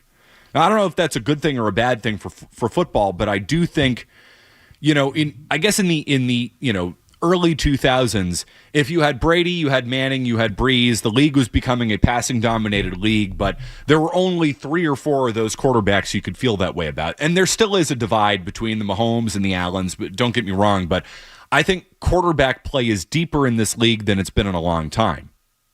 Yeah, I would agree with that. Even a guy, Daniel Jones, who I think most people had completely written off, done. And now look at him. He looks like a competent NFL quarterback on a roster that's not loaded with talent, And, Darnold in Seattle, another roster that's, got some pieces, but nothing, close to what he had in Minnesota or some of the other places around the league. So I think that's a really good point. I think the league is tailored to that position to kind of make those guys the star. Whereas, in baseball, it's kind of, I don't want to say anyone can be a star, but it's harder to be a star in baseball. I think they still struggle with that a little bit. In the playoffs, like other than Ohtani, like who are your star? Like Aaron Judge is a star, but that's because he hits 50 home runs and he's in New York. If he was doing that even in Seattle or Toronto, I don't think he's even close to the star he is now. And he's still like, I barely know what Aaron Judge's voice sounds like. Like it's not like you're like, we all know what Justin Jefferson, Jamar Chase, like Joe Burrow, Mahomes, all those guys, you see them everywhere. So I think baseball kind of still has that issue. Maybe Roman Anthony could be one of these guys where he becomes not just the face of the Red Sox, but one of the faces of baseball. Yeah, and that's something that baseball is going to need to improve here. And I think that, by the way, they have improved over the last 10 years. baseball lacked star power, 7-8 years ago, but I also think that was directly tied into, the state of the game. I don't think it's too strong to say that the pitch clock has saved baseball. I mean, think about where baseball was 5, 6, 7 years ago. It was falling off a cliff. Popularity was nosediving. Right now, baseball is the only of the 4 major sports that's seeing any type of significant uptick in its television ratings. And the ratings have gotten significantly better over the course of the last 2 years because of the pitch clock. I also think, too, people are reconnecting with the game a little bit. They're becoming more familiar with the stars. Ohtani helps. Judge is, I think a casual sports fan in America knows who Aaron Judge is. They might not know what he sounds like, but they probably know who Aaron Judge is. Paul Skeens, even though he pitches in Pittsburgh, he dates the hottest woman on planet Earth, so I think people know who he is. Like, I do think baseball's making some progress in that regard. And, can Roman Anthony be one of the faces of that? Sure. In a way that, like, put it this way, 4 years from now, Roman Anthony could be a top 5 face in baseball. I don't know if Drake Maye is ever going to be a top 5 face in football. He probably won't be, because I just think Roman Anthony is a better player. But again, level of this, popularity of the sport, importance of the position, you have to factor that in. Want to do a little exercise here, Skaz? Please. Top 5 Boston athletes right now. I'd still have Tatum at 1. I would too. Yeah. Tatum at 1. Pasternak? I think he's 2. Yeah. I'm not putting Drake Maye or Roman Anthony or even Garrett Crochet above Pasternak. Is Garrett Crochet 3 on the list? Now, okay, so here's the thing. Are we judging somebody by their Q rating or judging somebody by their importance? Are we judging somebody by their ability? Like, what's the criteria? I think it's kind of a combination of all of them. Yeah. For me, it would be Tatum 1. I mean, Jalen could be. I would put Jalen above Crochet still. Finals MVP. Yep. Everyone knows who Jalen Brown is. It would be Tatum, Brown, and Pasternak would probably be the big 3 right now. Tatum, Brown. I'd put Crochet ahead of Pasternak. Now, listen, I'm a baseball guy, so I'm biased. Is that the reason I'm doing? I mean, but what? Seriously, what has David? You might say, what has Garrett Crochet accomplished? It's been 1 year. What has David Pasternak accomplished?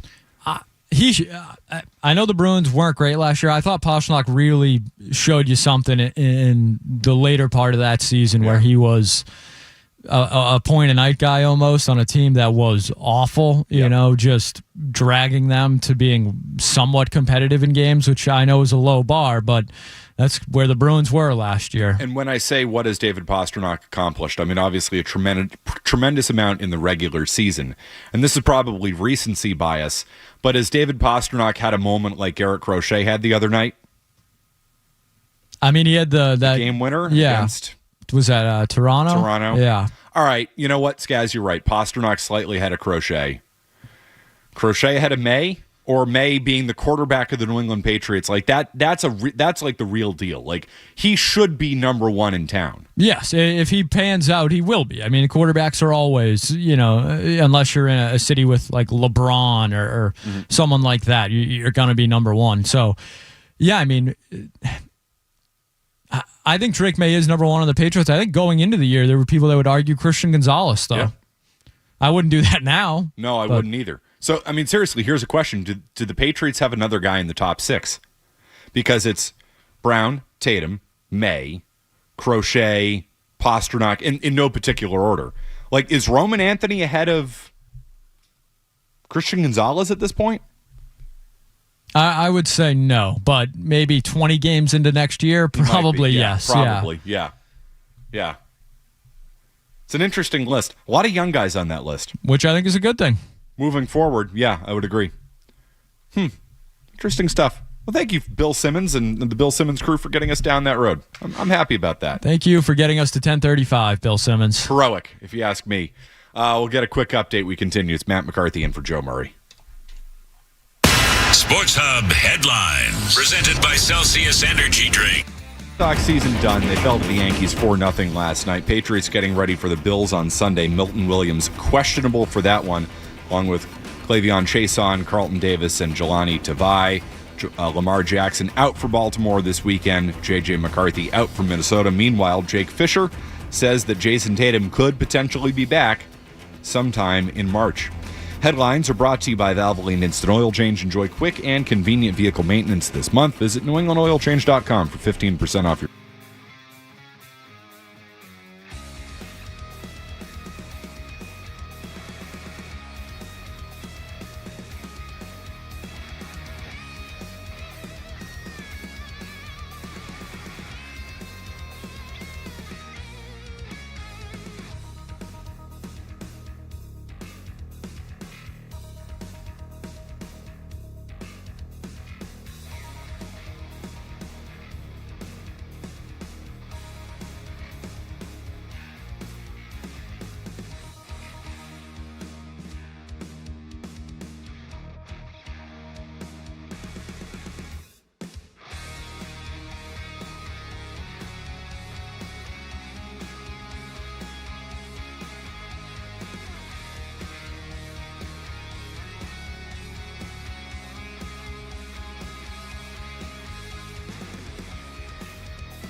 And we're good. I mean, do I really? I mean, he's from Walpole. Like, do I really need to like be nice to the guy? If you're from Norwood, I'd be way nicer to him. Come on now. Cam Schlitter. No, Schlittler. Nailed it. Crushed it.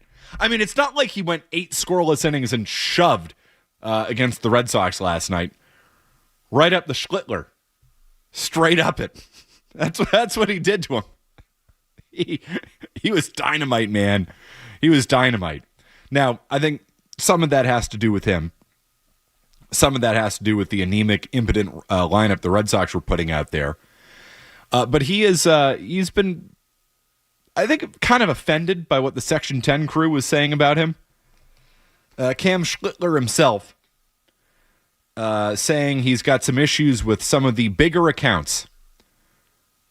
Schlittler confirmed he was referring to social media posts directed at his mom from some of the bigger accounts they've got over there, when he said that some Red Sox fans crossed the line yesterday.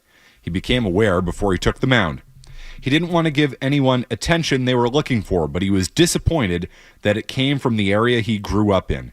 It's playoff baseball, he added, and I think they learned their lesson.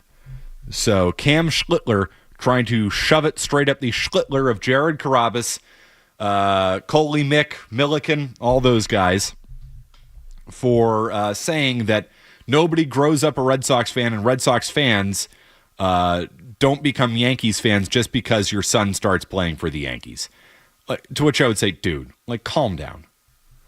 In the end, yeah, I'm sure his family did become Yankee fans because they're rooting for the kid, all right? It's just Carrabis and Coley doing their thing. It's not there's nothing offensive about that. Can we calm down? I didn't know they raised so many soft people in Walpole. What's the deal here? Well, Walpole is a tougher town. A little bit more edge to it. I mean, it's not Westwood. Come on. I think if one of my friends became a professional baseball player, I would have to root for them. Maybe not if he was on the Yankees in a series, yeah. But if it was a member of the family, then yes, absolutely, I'm rooting for them. I think that's crazy. I don't think it's crazy to think that they would be rooting for the Yankees. And I mean, so what the kid said, yeah, we all grew up Red Sox fans, and now we're all Yankee fans. And then, Carrabis and Coley kind of poke fun at that, and they do. Wasn't that Aaron Judge a Red Sox fan or something? Or wasn't Josh Allen a Patriots fan? This is very common. It happens all the time. Yes, it does. Michael King played for the Yankees, Rhode Island guy. I assume he grew up a Red Sox fan. Although, actually, you know what? It's Rhode Island. It's wannabe New York. So, I mean, maybe he did grow up a Yankees fan. Rhode Island's a weird place when you think about it, right? They can't really decide. I mean, Connecticut, I understand why they can't decide what they are, but I feel like there's that element of Rhode Island that feels like it's New York. There are a lot of Yankees fans in Rhode Island. And Rhode Island greater than Connecticut. I don't know about that. Oh, but I feel so dirty even defending Connecticut. Gross. I don't feel good about that. Okay, you know what? Rhode Island greater than Connecticut, because South County is South County is awesome. I enjoy it. I enjoy it down there. I was down at URI actually last week, speaking to a class, molding young minds. Oh, there's a scary thought. At URI, believe it or not, a once fine academic institution, letting me on their campus to talk to college students. That's a terrifying thing. They don't let me show up out at Springfield River, rightfully so, because there's an academic institution with some standards. They'd love to have you, McCarthy. What are you talking about? Come on, I'm sure Menard would love to have you come in someday. It's a long drive, man. Actually, you want to talk about a long drive? Now, I'm not too far from Providence. So the first time I was asked to go speak at URI, I'd never been on the campus. I was like, oh, great, that's got to be 40 minutes from me. It's an hour 10 from me. This is way farther than I thought. It's way down there, but it's nice down there. I like it. Hit up Muse Tavern. Yeah. But no, I almost regret saying that, Rhode Island. But there's some parts of the Connecticut shore I like Eastern Connecticut, the Eastern Connecticut shore. I can kind of get into that, Mystic. Mystic's not a bad spot. Some of those shore towns down there. Some good wineries in Eastern Connecticut. That whole area, I can kind of get into it. But yeah, I mean, the second you get to New Haven, you're like, all right, screw this. This is New York. I'm sure I just offended my buddy JP from North Providence, who's calling in to defend Rhode Island. JP, you know what? I should have thought of you. This is honestly a regrettable take. It is, but please have at me. McCarthy, you know I'm always aboard every take, okay? You had me right up until Taylor Swift. Forget that. I'm sorry. But Rhode Island, let me see.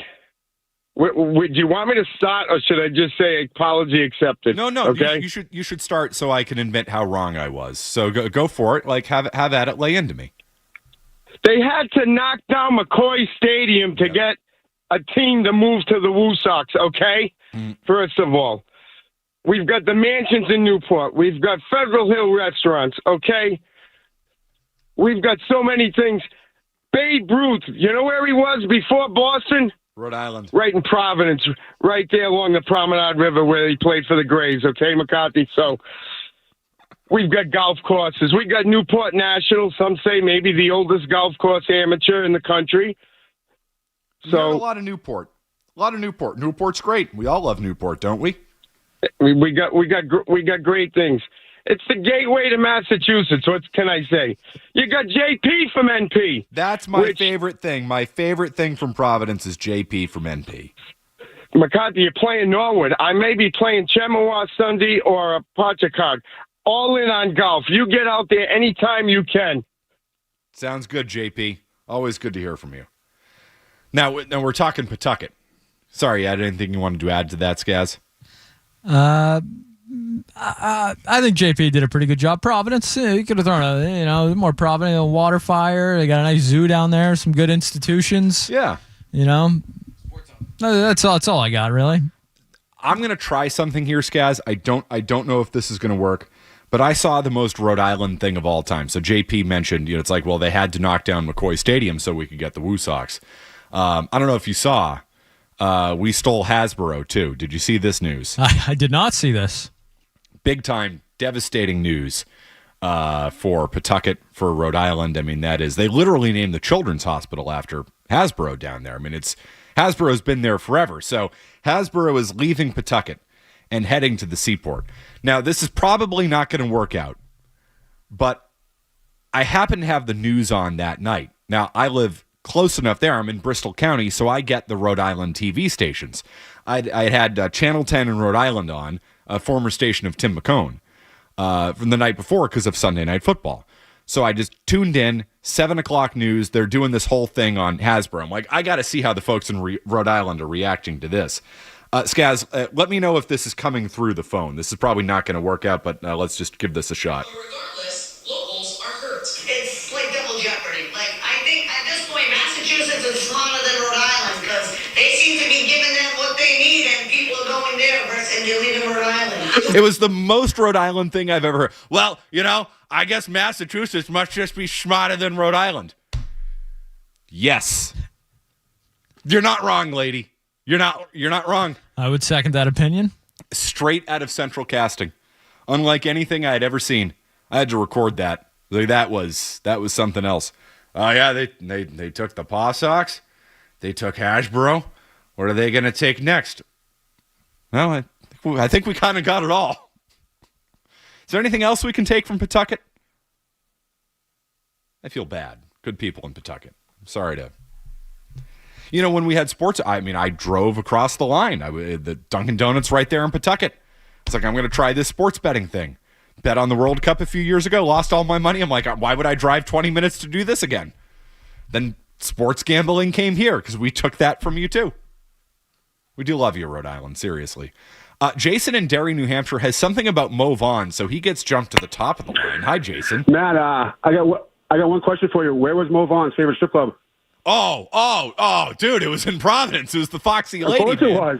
Oh, you're right. Jason, I'm going to put you on hold real quick. This is obviously why I hate Rhode Island, because young Matt McCarthy opened the Boston Globe one day and saw the picture of Mo Vaughn in court because I might cry, because he flipped his car. He flipped his truck coming back. And it was so devastating for me. I'm like, no, Mo, how could you do that? You got into a car crash? What? It was devastating. It really is my villain origin story. I'm sorry, Jason, continue. Yeah, you're seeing it the wrong way. The reason he had so many good years in Boston was because of that club.